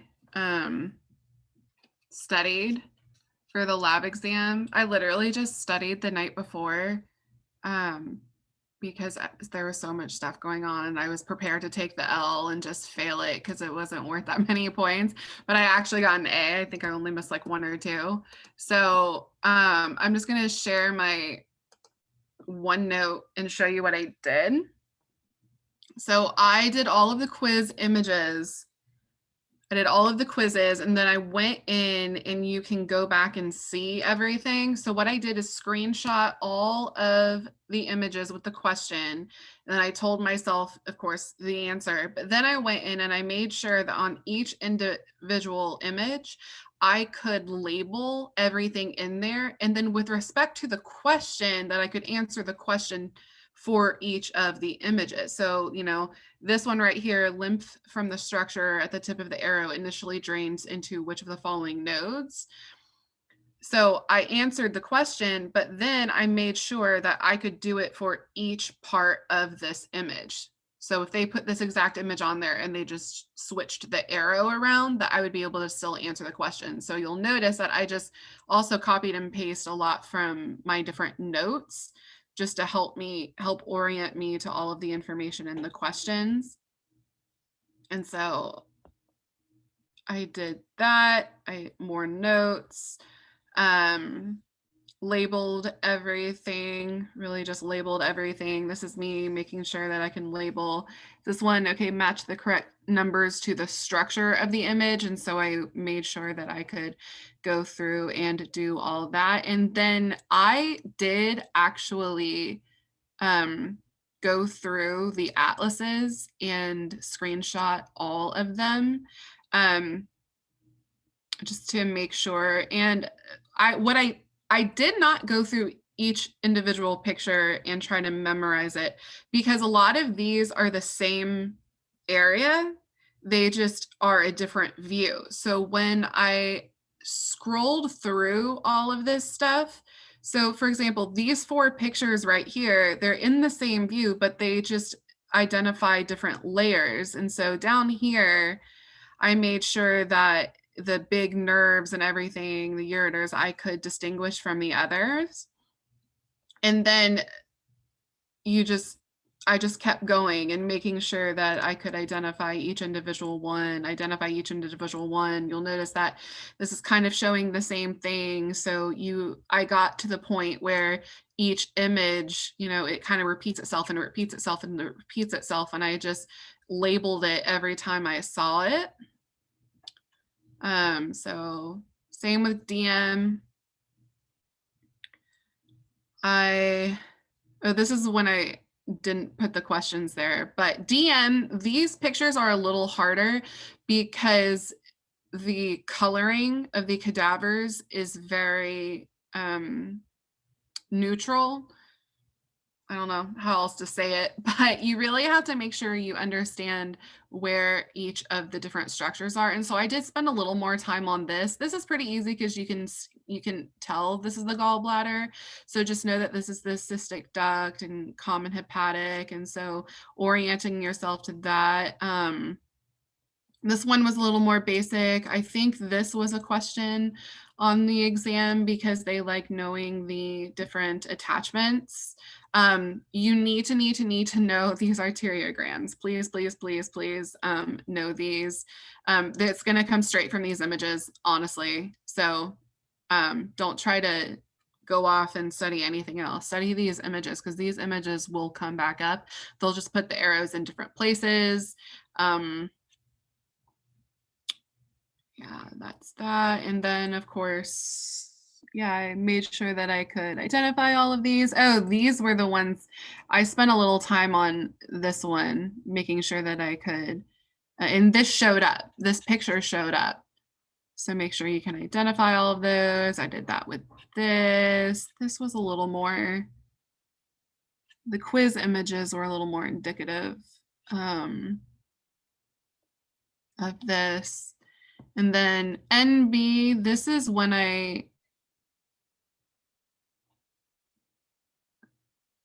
so these up above here are the quiz images, sorry guys.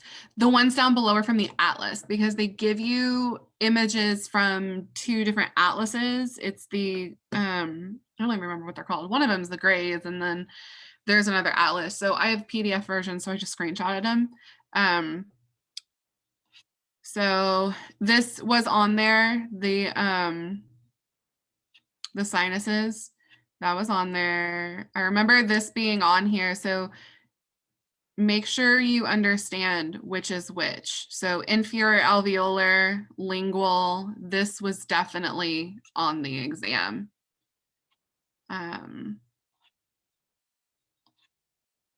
Yeah, this picture shows up over and over in the review stuff or in the quiz and in the atlas images, but this is definitely on the exam, or it was on our exam. I'm gonna say that it was on our exam, but I would just make sure that you can label all of these different images. Again, another arteriogram. So this is how I studied. I studied the night before, which might not be the best piece of advice, but I did because there was just so much going on and I didn't have time to study any other. And I was like emotionally prepared to fail this exam and I got an A going through all of this stuff. So the images that they give you are very indicative of how you will be tested. It's different from, and Brady can confirm this, it's different from term 1 because you had an entire module of just MSK. And so this, I felt it was very straightforward, but I went through and just made sure I was able to map it out. But I think I spent like 4 or 5 hours on this stuff. and it was fine.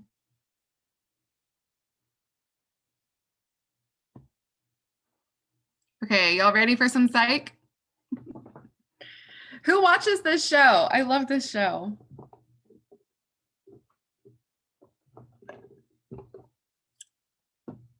Yay, y'all can see my screen, right, with the psych stuff?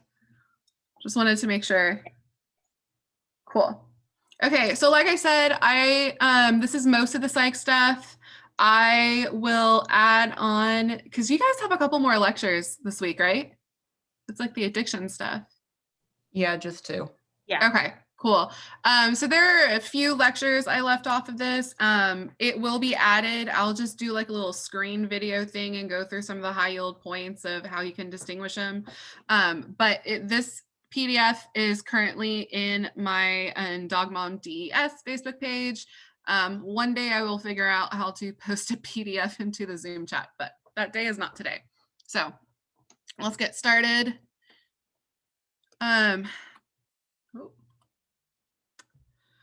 You do need to know the diagnostic descriptions. So provisional, this is presumed that the patient will eventually meet criteria, but something is missing. So it's either they don't have all of the criteria or the timeline hasn't been met yet. And so what they're going to ask you is how to designate it. So, diagnosis and then provisional. So for example, like schizophrenia, comma, provisional. Then unspecified, you just don't really fit perfectly within a category. Prior history, make sure you understand prior history versus in remission. With prior history, you're presuming that it's not going to occur again versus in remission where it is likely to occur again. So you might have 1 or 2 questions on that. Okay, and for all of the disorders, if you are in my Google Drive, I have a nice little chart that I got from somebody, and I annotated that chart, and I found it really, really helpful. I'm going to go over the big high yield points of how to distinguish between the two. The behavioral science department does a fantastic job at explaining a lot of this stuff. And so what I'm going to focus on today is how to distinguish between different ones and what I felt was really important on the exam and where to focus. So that's going to be my goal for you today. So anxiety disorders, first is the panic disorder. So this is recurrent and unexpected attacks. So this happens pretty much out of nowhere. It's abrupt onset. You have over a month of these episodes, and you have fear of future attacks, which leads to significant changes in behavior related to the attacks. And so what does a panic attack look like? You guys know that if they give you these kinds of symptoms, this is how they are going to identify it in the patient presentation. So you're looking for a patient with these symptoms. So somebody that is sweating, feeling trembling, their heart is racing, shortness of breath, chest pain, all of these things, they're in a panic attack. Now, agoraphobia, this is multiple situations of avoiding. So up in this right-hand corner, these are examples of situations that are being avoided. So agoraphobia is kind of related to panic attacks in a way. They are going to want you to distinguish between agoraphobia and agoraphobia with and without the panic attack. So if you have it with a panic attack, you're going to avoid situations because you're afraid of not being able to get help if you have a panic attack. So it's like, I don't want to use public transportation because, oh no, I might have a panic attack and, I don't know what to do, versus without the panic attack, you're avoiding it because you are worried you're not going to be able to escape if something happens. There's no panic attack associated with this. You're not getting those intense feelings, but you're avoiding it because you're afraid something's going to happen. So the example that they use in the notes is incontinence. So, something uncomfortable that's going to happen and you won't be able to escape it. So that's agoraphobia without the panic attack. But agoraphobia is the criteria is multiple situations of avoidance. And then specific phobia, this should be pretty obvious on the exam. It's just a disproportionate fear of something. So it will be pretty obvious on the exam. There's not a lot of criteria for this. It's just the disproportionate fear of something, and they'll specify the fear for you. Social anxiety, so you are avoiding social situations due to an unrealistic fear of scrutiny. That's the big thing. You're avoiding social situations because you don't want to be scrutinized. That's the big identifier here, and that's the reason that these people have social anxiety. And so make sure you make that note, because in the patient presentation, they could ask you why this person has social anxiety, or what is the diagnostic feature. Okay, how can you differentiate between agoraphobia with and without panic attack? So I'll go back real quick. Like I said, so agoraphobia with a panic attack, you're avoiding situations because you're afraid that you're going to have a panic attack and not get help, versus without a panic attack, you're avoiding situations just because you're afraid that something's going to happen and you can't escape it. So it's, does that make sense? Yeah, so that makes sense. I just was wondering, would they ever give us like two choices, agoraphobia without panic disorder and then just agoraphobia? Yes. They would, okay. Yes. Yeah. Okay, thank you. Yeah. Okay, generalized anxiety disorder. The big thing here is just the duration of the symptoms. So it's persistent, uncontrolled anxiety about multiple things over 6 months. So prior to this, when we're talking about panic attack disorder, those are uncontrolled episodes. And so you have uncontrolled episodes 1 month or longer. Whereas generalized anxiety disorder, this is persistent, uncontrolled anxiety over multiple things. So it's attack versus just all the time. It's somebody that's just always anxious, always worried about things, and it never really goes away, and it's a long period of time. So look at the duration, look at if it's episodic or if it's persistent. That's going to help you distinguish between these things. Separation anxiety, this is in kids. So not in kids, sorry. A marked distress that is developmentally inappropriate. So if you have a small child, you expect them to have anxiety when their parent goes away. But after a certain point, you would expect them to outgrow that feeling. That is what separation anxiety is. So it's past an age, past a developmental milestone where it's appropriate to have that anxiety.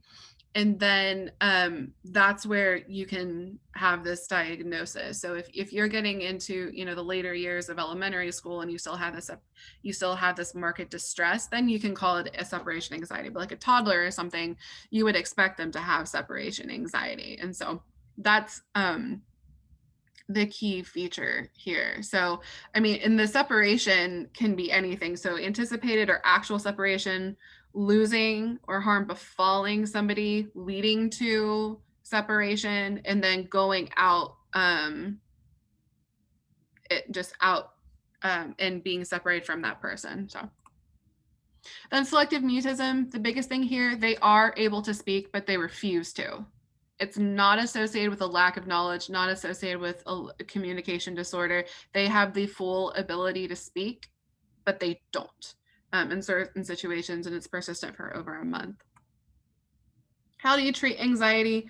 Biggest things, cognitive behavioral therapy, and then anxiolytics, antidepressants, and benzos. Treatment here, I don't remember this being a huge thing for the anxiety disorders, maybe anxiolytics, but cognitive behavioral therapy is a big thing for pretty much a lot of the psych disorders, but I'll touch on some of the big treatments when we get to those.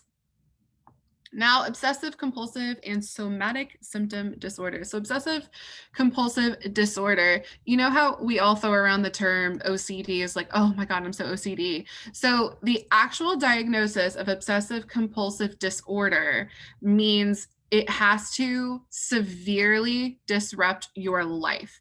So you have recurrent obsessions and or compulsions. So the definitions, you need to know the definition. So the obsession is the unwarranted thought, and it's a distressing thought. You don't want this thought here. And the compulsion is the repetitive behavior to decrease the stress caused by the obsession. But it doesn't have to be associated with it. So if you have an obsession, the compulsion to relieve the tension from that obsession doesn't have to make sense. So, and then it's very time consuming and disruptive. Again, this has to severely interfere with somebody's activities of daily living and cause marked distress and routine. So if you go out and your obsessions and compulsions prevent you from getting anything done, prevent you from leading a normal work-life balance, that is when you have, that's when this diagnosis can come into play. So this is like hours that spent doing these obsessions and compulsive. So some things associated with this, which they might ask you: corticostriatal cortical circuit overactivity. This is something that is kind of been associated with OCD and other things, serotonin deficiency. If they specify a transmitter that is associated with one of these things, I would highlight it because it is fair game. And I remember a bunch of this stuff coming up in weird question situations, and they would associate it with the disease. And I never thought that was something that they would ask about it. Like, of all the information of OCD, I wouldn't think that they would ask about serotonin deficiency, but please highlight if you see those, because they can get confusing, and it is high yield, and it'll give you a few points on the exam if you know it. Standard treatment, behavioral therapy, SSRIs, which are serotonin reuptake inhibitors. And then to treat refractory OCD, so this is basically you can't get rid of it at all, and your life is still being severely affected.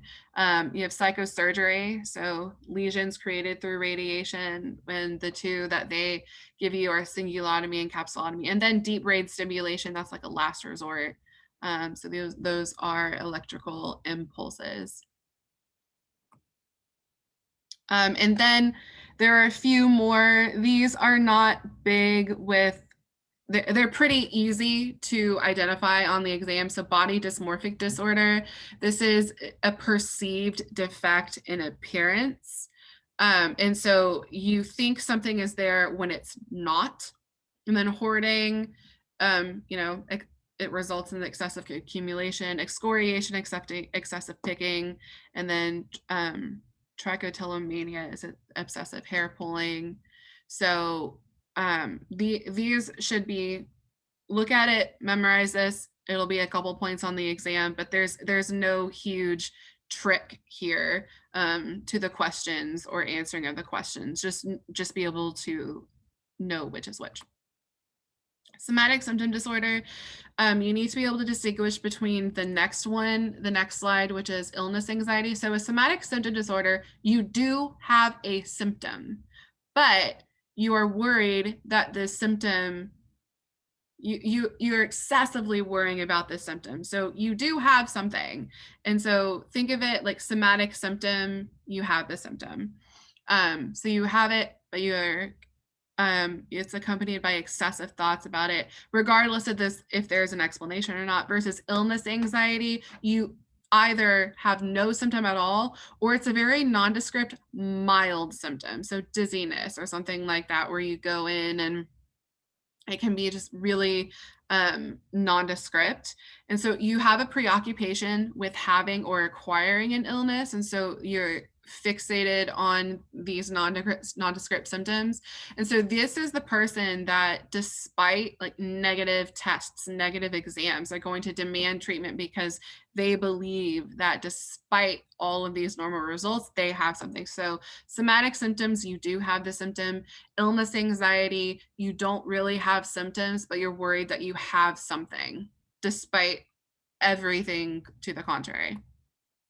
And then convergent disorder. This is a really interesting one. I actually saw this when I was working in the ED, where a patient came in, they had stroke-like symptoms, they were completely catatonic, there was nothing that could be explained. And then later on in the patient case, we learned that there was a lot of domestic turmoil at home.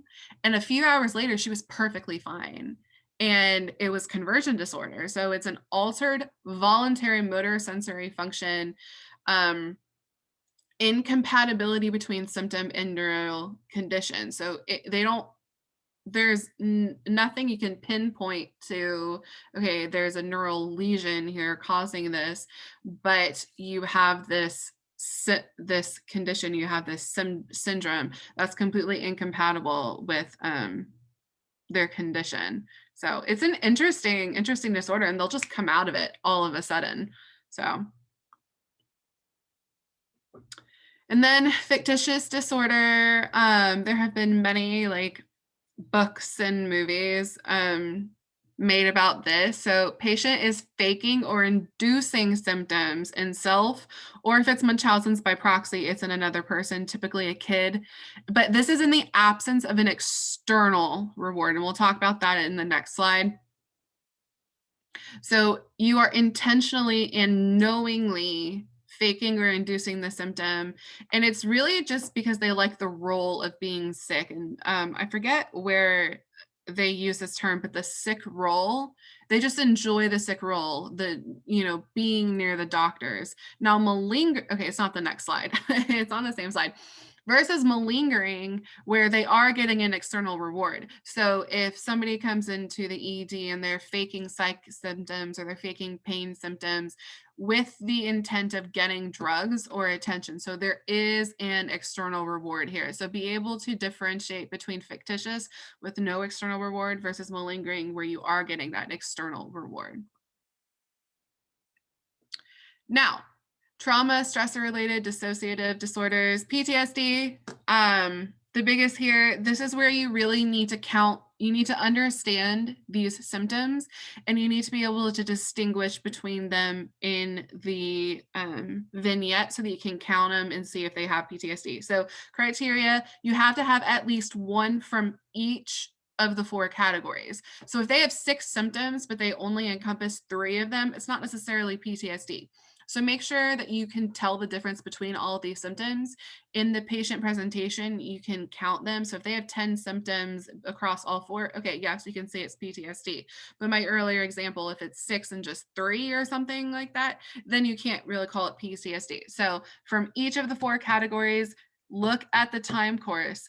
Over 1 month. Symptoms are going to last over 1 month. And then the onset of these symptoms are within 3 months of the trauma event, but they can come at any time. So the biggest identifier is going to be the time course, symptoms longer than 3 months. Now, acute stress disorder. Hey, Lindsey?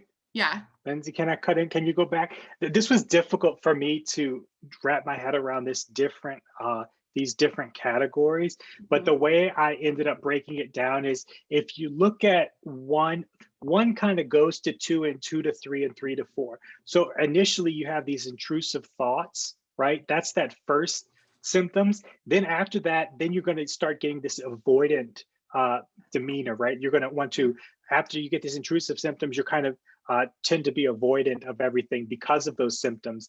And then after you're avoidant, then it's going to start affecting your mood, right? So, and then after your mood and your cognition is affected, then it has more of somatic symptoms like sleep disturbances. So I kind of try to think of this as a spectrum, like 1 being first all the way to 4. That helps me keep the categories together.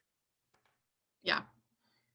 So the 2 biggest things you need to know, need to know these symptoms, and you need to know the time course, because acute stress disorder, it's 3 days to 1 month after the exposure, but it's not that longer than 1 month thing. It's going to resolve. And the exposure to the stressor, you have to have the stressor, and then you have 9 or more symptoms from the category. So it's this overwhelming reaction to something that occurs 3 days to 1 month after. Whereas if you remember PTSD, onset is within 3 months, but it can happen at any time. It can happen at any time. So compare that with acute stress disorder. Also with acute stress disorder, you have this overwhelming amount of symptoms associated with it from the 4 categories. And then adjustment disorder, this is a significant and disproportionate reaction that is to an ordinary stressor. So you see this a lot in divorce, you see this a lot in death. And so, you know, you have an expected reaction to that, but this is a disproportionate reaction, acute onset, and it's very brief.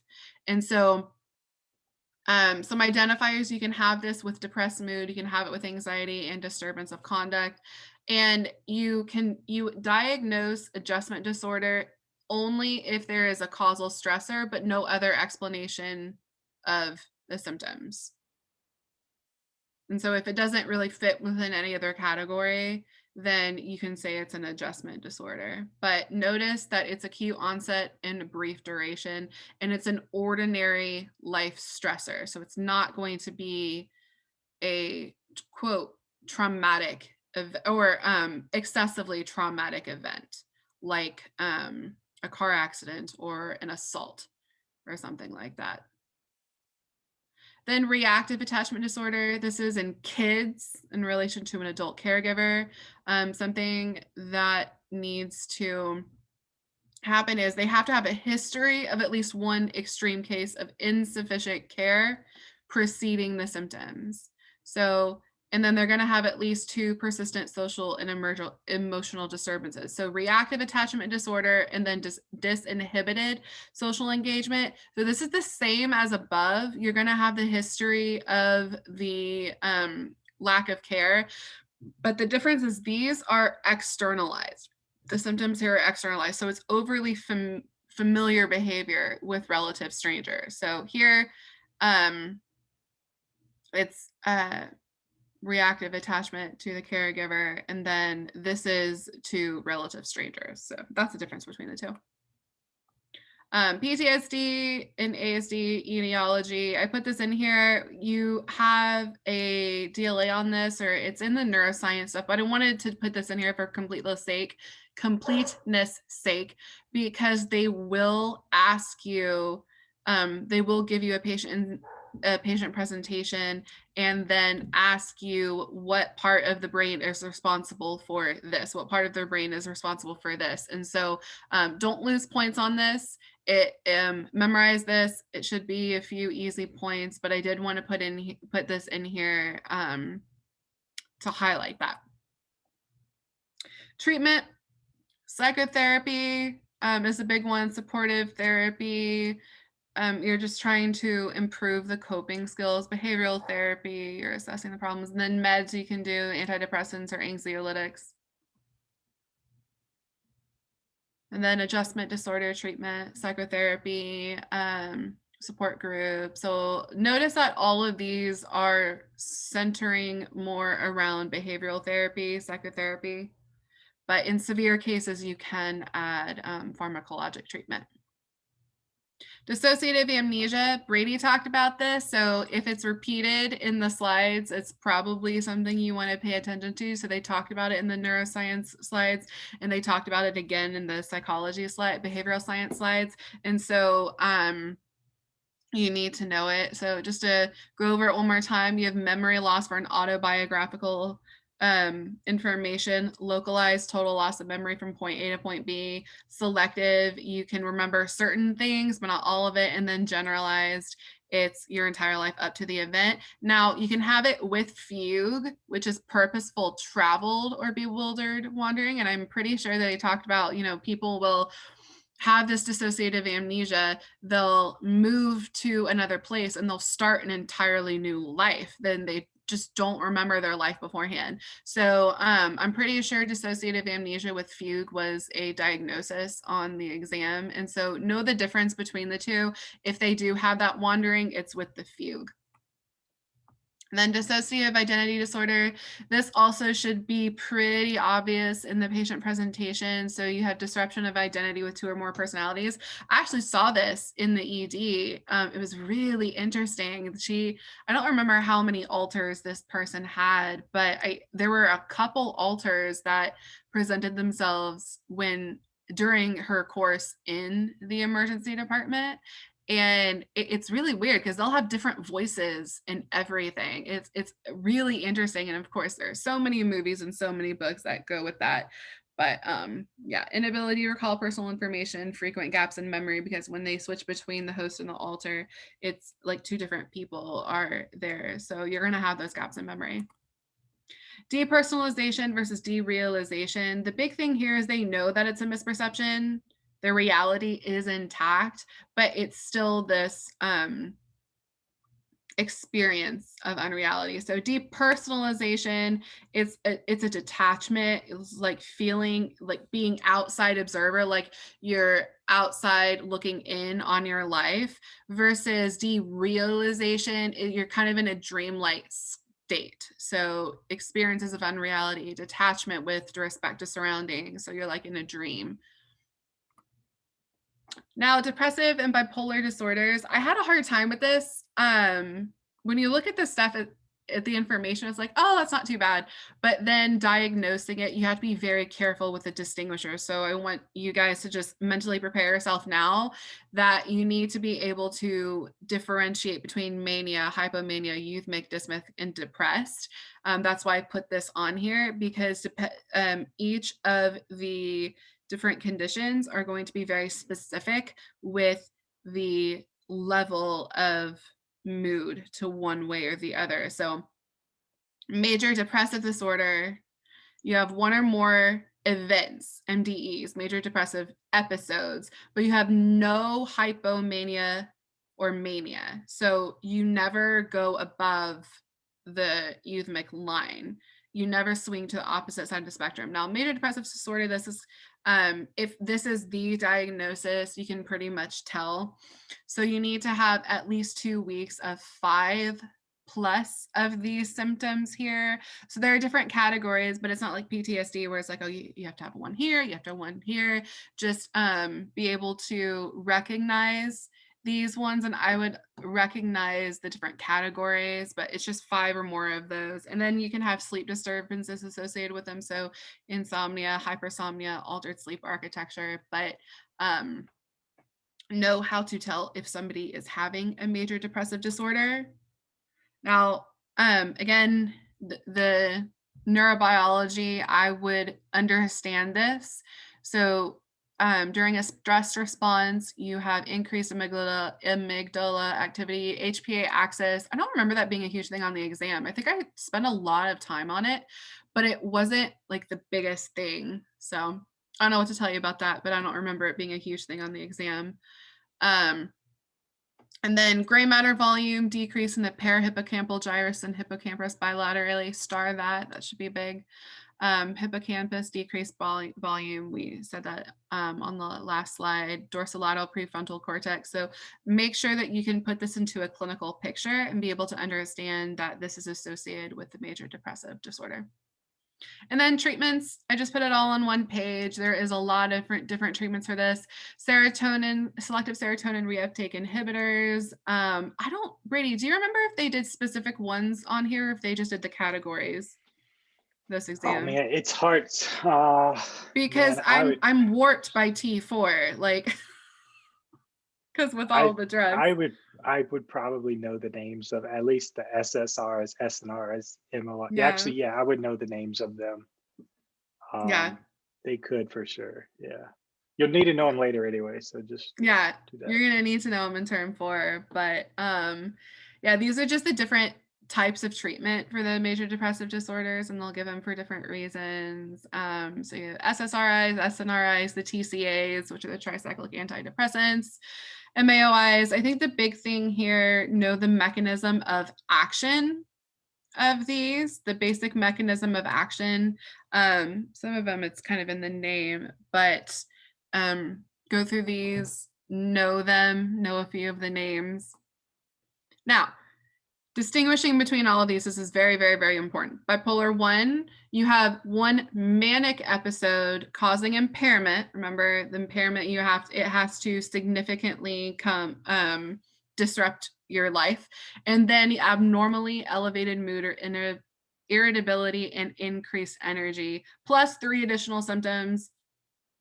So inflated self-esteem, decreased need for sleep, pressure speech, all of these things. So make sure you understand the graph. So this is a manic episode. So manic is the far end of the happy spectrum. Like this person is really upbeat, really happy, like, oh, you know, life is so great. And so they reach full mania. That's the biggest thing here. They reach full mania. Whereas bipolar 2, you have hypomanic episodes. So you never go to a full manic episode. It's just hypomanic episodes. So the biggest thing here is the severity of the mania. So at least one MDE and one hypomanic episode, and that hypomanic episode is lasting 4 or more days. So again, you never reach mania, but you still have that MDE. So make sure you understand what the MDEs are, how to tell the difference between the two, and then hypomania versus the mania. So mood changes are unequivocal and uncharacteristic of the person. And then cyclothymic disorder, you never reach full manic or depressed episodes. You kind of, these are like mood swings. You swing between hypomania and dysmic moods. So you never reach the criteria for the extreme ends of the spectrum. And this is over 2 years. So you just, your mood is never stable. You can go either way, but you never reach the severe ends of the spectrum. So please be able to identify these, because it will be a handful of questions on the exam. Etiology, I put this in here just to, for completeness sake. Manic episodes, pay attention to this. Increased monoamergic activity, so dopamine. So again, anytime you see that kind of association, please highlight it and understand it. Bipolar 1 treatment, these are going to be your mood stabilizers. So lithium is a really big one, so highlight that one. And then anticonvulsants, antipsychotics, but lithium is the big one for a mood stabilizer. So if your patient on the exam has bipolar 1, again, you have manic and MDEs, then lithium is your best course of action. And then bipolar 2, mood stabilizers, lithium again. But remember, these, you don't have the full manic episodes. So so right here, you're focusing on treating the depression of bipolar 2, because that's going to be more problematic, because hypomania is less severe than the mania. And then lurasidone, alone or with lithium.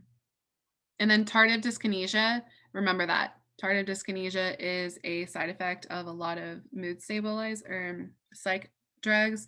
There's a commercial going around right now on Hulu, because I watch Hulu all the time, where they talk about tardive dyskinesia and if you've had it. So that's a really big side effect. So star, highlight, underline that in your notes and know how to identify it. Sleep-wake disorders. Diagnosis, I put this in here, the PSG. I don't remember them actually referring to this, because I spent a lot of time memorizing what you would see in the different disorders. But Brady, do you remember this being a huge thing in diagnosing on the exam? No, just know that the drugs that will shorten the different the different sleep patterns, those are important. Yeah. So insomnia, difficulty maintaining sleep, and then Brady touched on this. The big thing is treating with sleep hygiene. You do have pharmacological approaches, but they'll definitely ask you about sleep hygiene. And so I put this in here for completeness sake, diagnosing or defining. I can't talk today, guys. Defining the sleep hygiene. And then, you have your sedatives and your non-benzo hypnotics, but there are specific ones which we're going to talk about in a sec. Hypersomnolence, so this is excessive sleepiness despite sufficient sleep. And so you're going to have a normal PSG, and then you can treat with a stimulant. So methylphenidate versus stimulant like modafinil. I do think there was a question that said stimulant like or something along those lines. So just know which one is the stimulant and which one is the stimulant like. Narcolepsy, so recurrent irresistible sleep in the day. So episodes are several times per week for more than 3 months. And you have at least one of the following. So you have cataplexy, which is just loss of muscle tone while awake. So you're completely awake and you just lose muscle tone. Hypocretin deficiency, star, underline, like this is very, very, very important because it's diagnostic. So it's spinal tap needed, and it's a hypothalamic neuropeptide. That is super, super, super, super high yield, or it was for us. But know that that is associated with a narcolepsy. I'm pretty sure that they could say, how would you diagnose it? And then hypercretin or orexin, that's another term they use, orexin deficiency. That's a big one. Then PSG abnormalities, narcolepsy treatment. You could do polytherapy with stimulants and antidepressants, or monotherapy with sodium oxybate. That might have been something that they harped on, but just know that you can either do the stimulant plus the antidepressant, and then, or you could do just the monotherapy with the sodium oxybate. And then obstructive sleep apnea, hypopnea. This is associated with central sleep apnea. It's basically the same thing. The difference between the two is the reason you're getting the sleep apnea. So obstructive is due to an upper airway obstruction, and where you have soft tissue in the back of the throat that collapses and it causes these apneic events. The specifics of it, the apneas cause sleepiness. So rise in CO2 causes temporary arousal from sleep, which bumps the person from a deep to a light stage of sleep. CPAP, I'm pretty sure that was something that was very high yield on our exam, just knowing what the treatment is for the sleep apnea. But the difference between the two, central sleep apnea, this is caused by CNS dysregulation of breathing. So this can be idiopathic, or it can be associated with opiate use, because some opiates are going to depress the respiration centers. And so you can have this sleep apnea. How do you distinguish between this? PSG, if you have thoracic movements or not at the beginning of the apneic episode. So if you have obstructive sleep apnea, yes, because your body is trying to compensate for it, or no with the central sleep apnea, which makes sense, because if you have CNS dysregulation, you're not getting the communication between the respiratory centers and the thoracic muscles, and so you're not going to have that thoracic movement at the onset of the apneic event. So that's how you tell the difference between the two. Circadian rhythm sleep-wake disorder. This is a mismatch. So I believe they talked about it. If you, like in high school, the example was like in high school or middle school, you have to wake up so early to do certain things, but neurobiologically, your sleep patterns are in a certain range. And so it's a mismatch between what society tells you need to do and what your sleep-wake cycle says you need to. And so that's what that means. And so treatment for, and then jet lag is another one. And Brady touched on this, where if you go to different areas of the world, it'll jump forward or jump back. But the parasomnias, this is what he was talking about with the different meds. And yes, you do need to understand this. So the parasomnias, these are odd behaviors. That's what the big thing is, odd behaviors in sleep. So non-REM sleep arousal, this is the sleepwalking, the sleep terrors. But the big thing, first third of sleep. So, you fall asleep within an hour or so, you have this.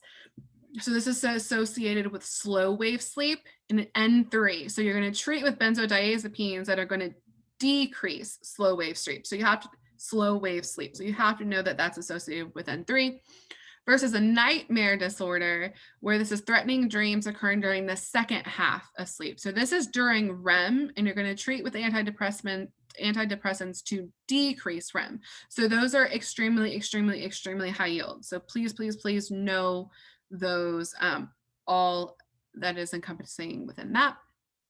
And then REM sleep behavior disorder. These are vocalizations or complex movements. So it's REM without atonia, because REM, you have that atonia associated with it. So you're not getting that atonia. And then linked with future neurodegenerative disorder, and you can treat with benzos and clonazepam. Restless leg syndrome versus periodic limb movements. Distinguish between the two of these. Restless leg syndrome is voluntary movements in response to a sensation versus periodic limb movements. The patient's unaware. It's happening in sleep, and you get these multiple sleep stage arousals. So these are the sleep start things, the myoclonic jerks. So I believe an example of this is when you're starting to fall asleep and like you have that feeling of falling. I think that falls under periodic limb movements. I don't remember, but it's a sleep start.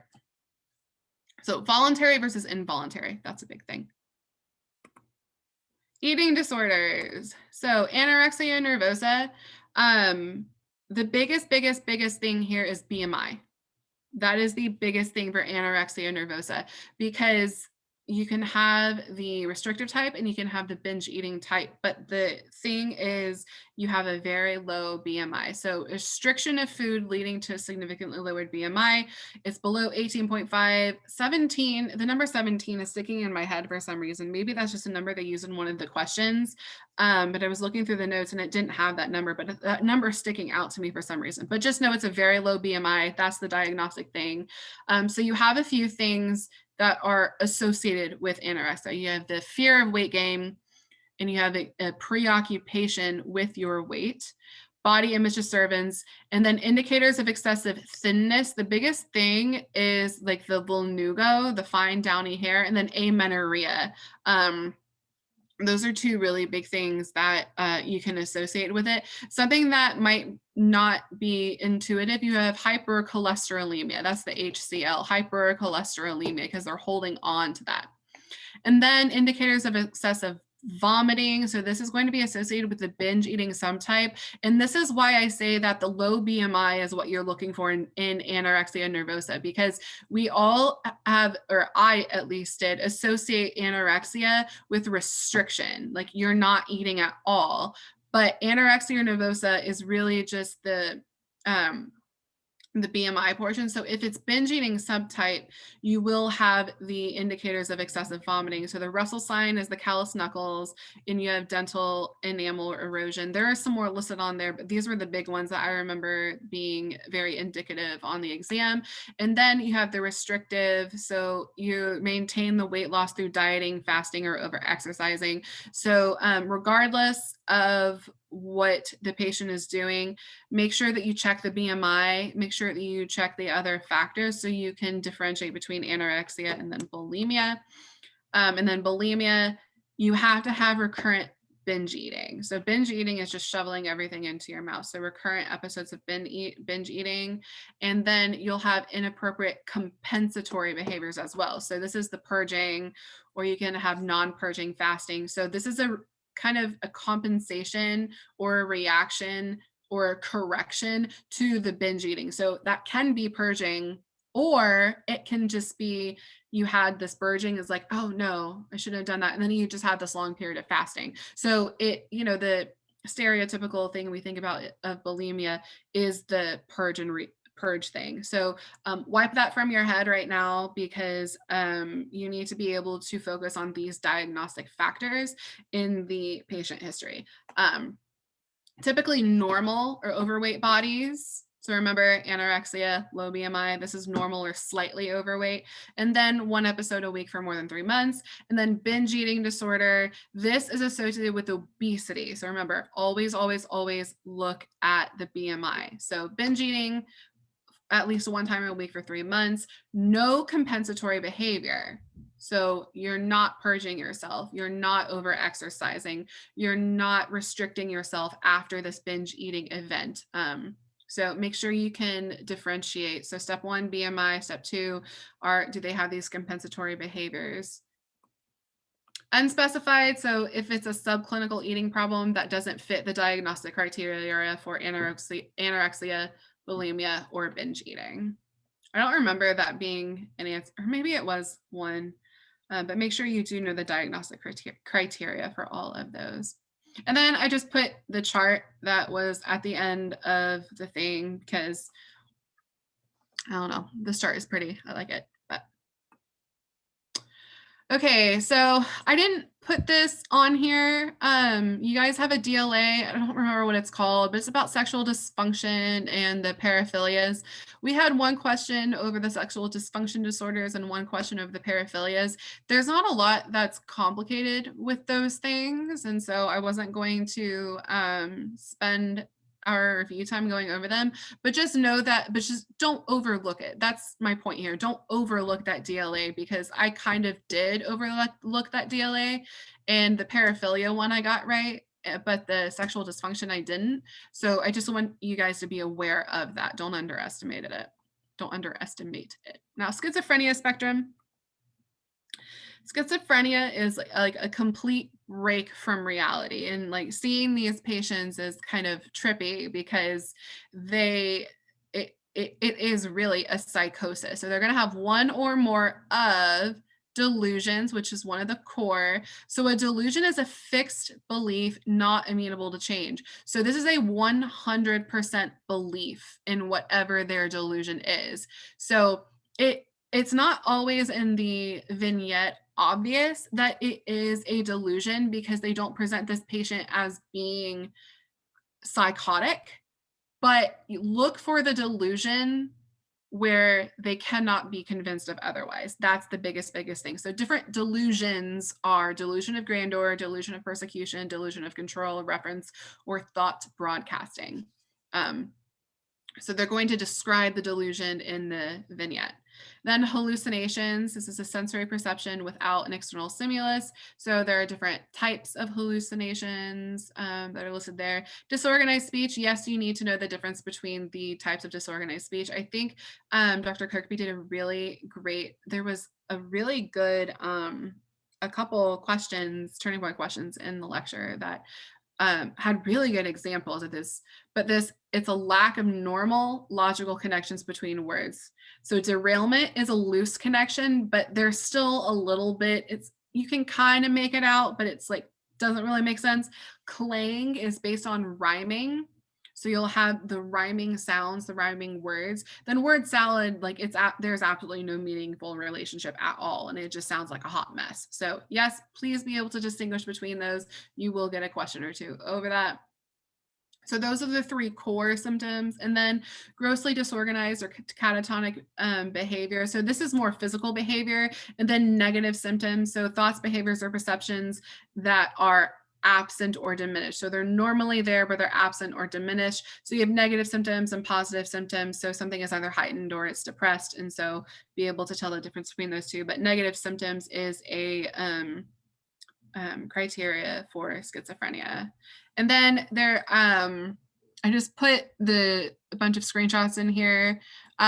So active phase for more than a month, that's big. You have to have the active phase for more than a month. So at least 2 psychotic domains, and one of them has to be a core. So you have to have a delusion, hallucination, or disorganized speech. But it has to persist for more than 6 months. So at least one system has to persist for over 6 months, and that's a really big identifier there. So timeline, signs of disturbance for more than 6 months. So you have the prodromal phase, the active phase. Remember, active has to be with that 1 month, and then the residual phase. Subtypes, you can, DSM no longer has subtypes, except to specify with catatonia. And then differential is just substance-induced psychosis. And so that's going to be the time frame thing to distinguish between the substance-induced. And then neuropathology, please, please, please understand the dopamine hypothesis. I do remember a question with reference to overactivity of mesolimbic dopamine, positive symptoms, and then underactivity of mesocortical dopamine is negative symptoms. So I do remember that being on the exam. Please understand that. The rest of this, I don't remember it being too terribly high yield on the exam. That's why I outlined this in red for you guys, because I do remember this. But the structural changes, I would know that too. I think Oh yeah, just in regards to that, the like the newer antipsychotics, the second generation antipsychotics, tend to work also on those positive symptoms in the mesolimbic area. So yeah, that would be a good differentiator. So definitely knowing the different areas in relation to the drugs is important. Mm-hmm. And then there, oh, stop. And then we'll get to the drugs too. I put them on one slide. So treatment, antipsychotics are the mainstay, first generation versus second generation, but all are D2 receptor antagonists. But some are going to block the D2 receptors. Those are your examples. So side effects of the first generation ones, I pulled this condensed version from the chart that I annotated. So extrapyramidal syndrome. This is due to nigrostriatal D2 blockade. So this is associated with tardive dyskinesia. So highlight, underline, star, whatever you want. But this is a big, big, big one. But, and then the other ones, dystonia, Parkinson's, not going to try. And then akathisia. Akathisia is really interesting. I saw a patient with this too. It's an inner restlessness. It's a very, very, very, very uncomfortable feeling, and it's very nondescript, and it's hard to explain to somebody. But I saw somebody with akathisia because of a reaction to, I think it was fentanyl or something like that. I don't remember, but it's interesting. But tardive dyskinesia is definitely the most high yield here, or what I remember to be the most high yield. And then neuroleptic malignant syndrome. So tachycardia, hypertension, rapid respiration within first 2 weeks. And then this is due to the precipitous drop in dopamine affecting hypothalamic function. So again, these are the side effects of this. Know the difference between the two. Tardive dyskinesia is associated with it. Yeah. And then second generation. So these are receptor antagonists to relieve the positive and negative symptoms. A side effects, agranulocytosis, so that's clonazepine. And then this, you're going to have the lower risk of the extrapyramidal syndrome. And so that could be something that they harp on is, the first generation versus second generation, which one is going to have the less risk of the extrapyramidal syndrome. Remember, tardive dyskinesia falls under the extrapyramidal syndrome. So that is something that they can ask you because it's a difference between the two. And then just additional side effects, weight gain, sedation, sexual dysfunction, and then of course, psychological environment support, and then ECT augmentation. But the first generation, second generation stuff is the most high yield. I remember from being this. And then this is kind of on the spectrum, schizophreniform, identical, but the time course is very different. So it's less than 6 months, but this can be a provisional diagnosis. Remember that you can have a provisional diagnosis if you have symptoms, but you haven't yet met criteria, or you haven't met the time course yet. So a schizophreniform, it looks a lot like schizophrenia, but it hasn't been the 6 months yet. Then brief psychotic, you have at least one core and you'll return to full normality less than 1 month. Because remember, schizophrenia, you have an active time course of 1 month. So everything is 6 months, but you have that active phase of 1 month or longer. So brief psychotic, it's just the less than 1 month and they just return to normal. So be able to, those are distinguishing factors between schizophrenia and then just a brief psychotic disorder. Delusional disorder, remember, a delusion is something that somebody believes with 100% certainty. You cannot convince them of anything otherwise. So, but they aren't going to have any other psychotic domains or functional impairment. So that's also something that you need to be careful of in your patient. If it is a delusional disorder versus if they are in a psychosis state and if they are in a schizophrenic state. So there are different delusions. This is referring to my comment of it's not always going to be obvious. If someone has a delusion, they're not always going to act very psychotic. And so that's what you need to keep in mind here. So persecutory, belief of malevolent treatment, grandiose, thinking that you have this great unrecognized talent or insight, erotomanic, I'm probably pronouncing these wrong, but the belief of somebody being in love with you, jealous, infidelity of partner, and then somatic. This is related to a bodily function. So it's the sensation of something that isn't there. And then specifiers, bizarre versus non-bizarre. Bizarre is something that is completely, absolutely implausible. It's not something that could actually happen, versus non-bizarre, it could actually happen in real life, but it's still a complete 100% belief of something with that you can't convince them of otherwise. Schizoaffective. This is an active phase of schizophrenia in the presence of a major depressive order. Now, you have to be very, very, very careful with this. I believe there are a couple of questions where you do have to differentiate between the major depressive disorder with psychosis versus schizoaffective. So the biggest thing, you have to have at least 2 weeks without the mood symptoms.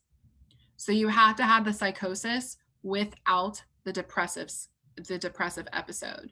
Now, if you only have the mood, so major depressive episode plus psychosis, but there's no period without psychosis alone, then it would be the mood disorder with psychotic process. So make sure that you can differentiate between the two of those.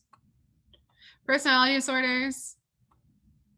So you have the 3 clusters. So cluster A is the weird, odd, eccentric.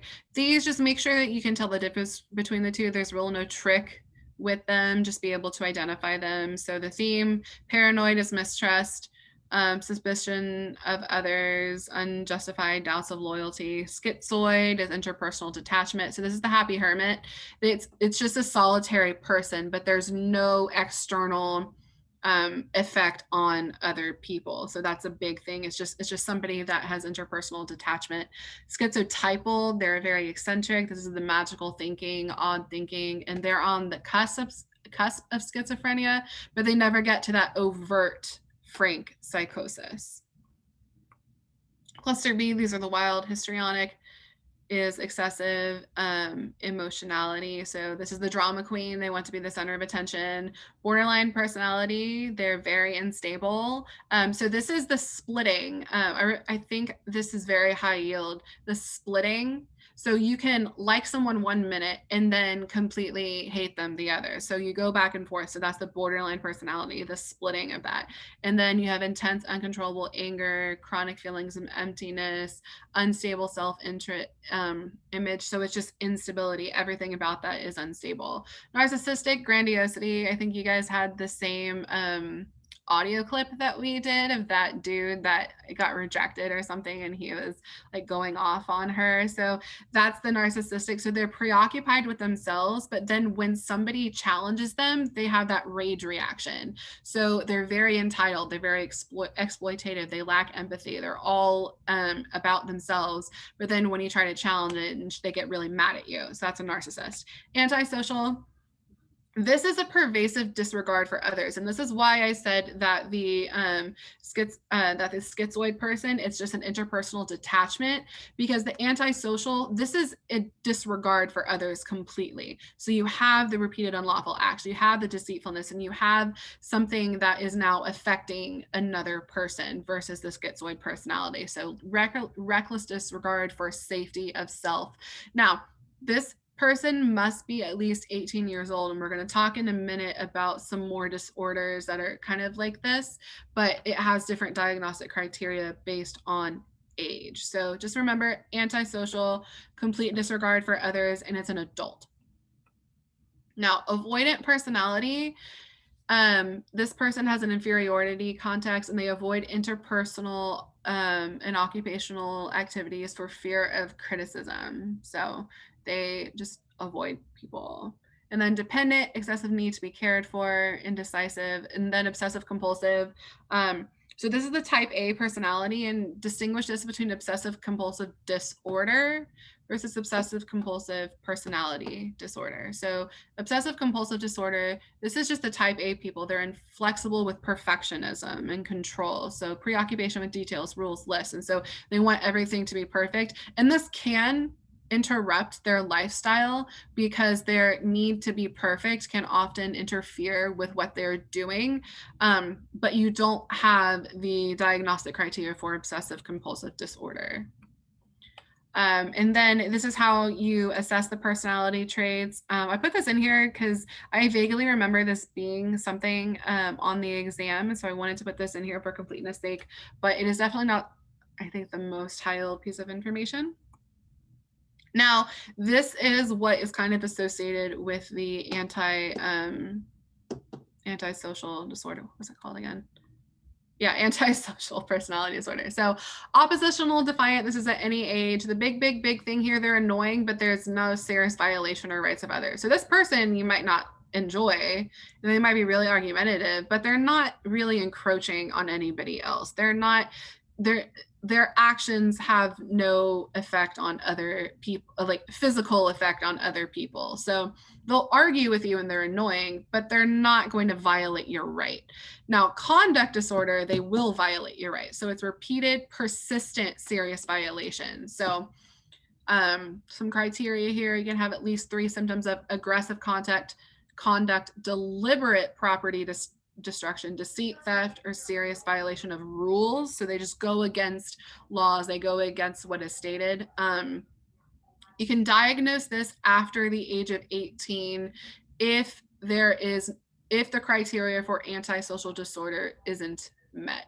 And some other breakdown of this: childhood onset, younger than 10, aggressive conduct, history of oppositional defiant, and then you have high risk for antisocial personality. And then adolescent type, greater than 10 years, is the serious violation of rules.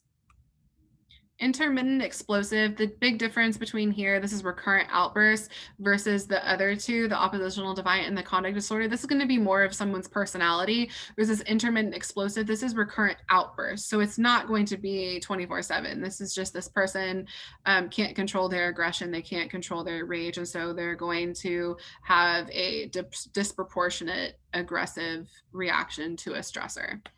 Kleptomania, pyromania, these kind of speak for themselves. Kleptomania, it's the stealing of the object to relieve tension. So this isn't just, oh, I'm going to go steal something. No. This is like a pathological, it's this tension buildup, and the stealing of the object relieves that tension. Now, pyromania, you'll know, everyone knows what pyromania is. It's setting fires. However, please be aware of the biochemical correlate. That's not spelled correctly.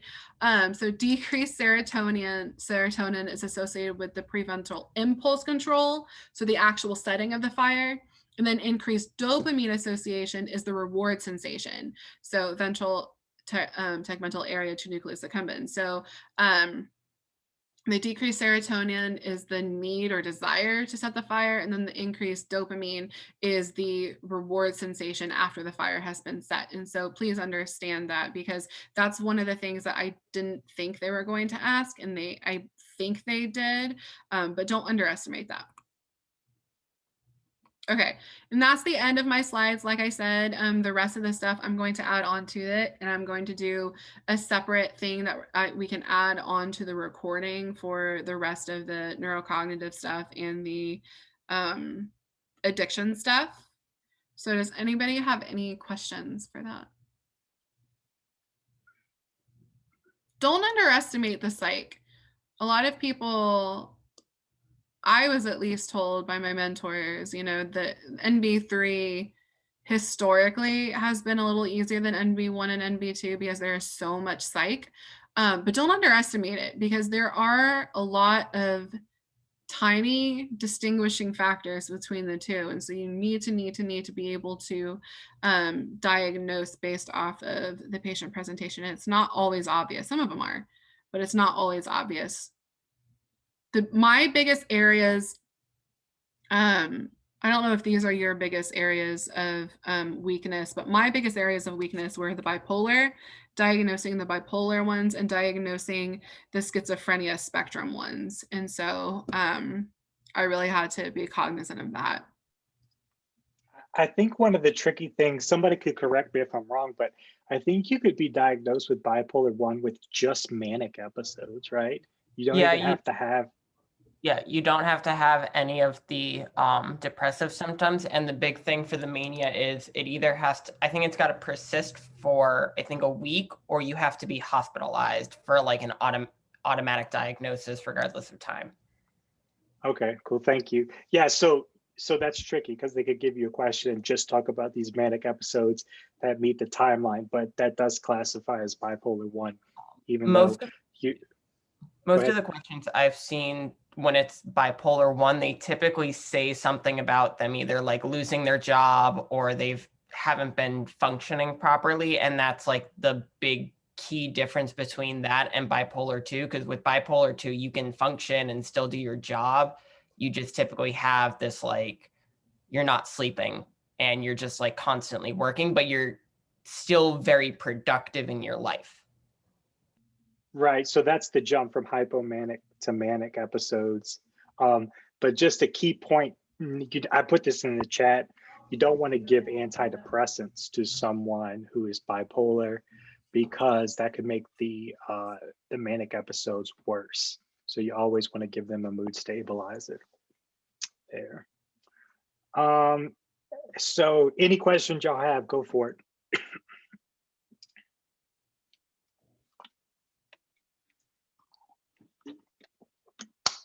If not, I will stop the recording. Good luck, guys.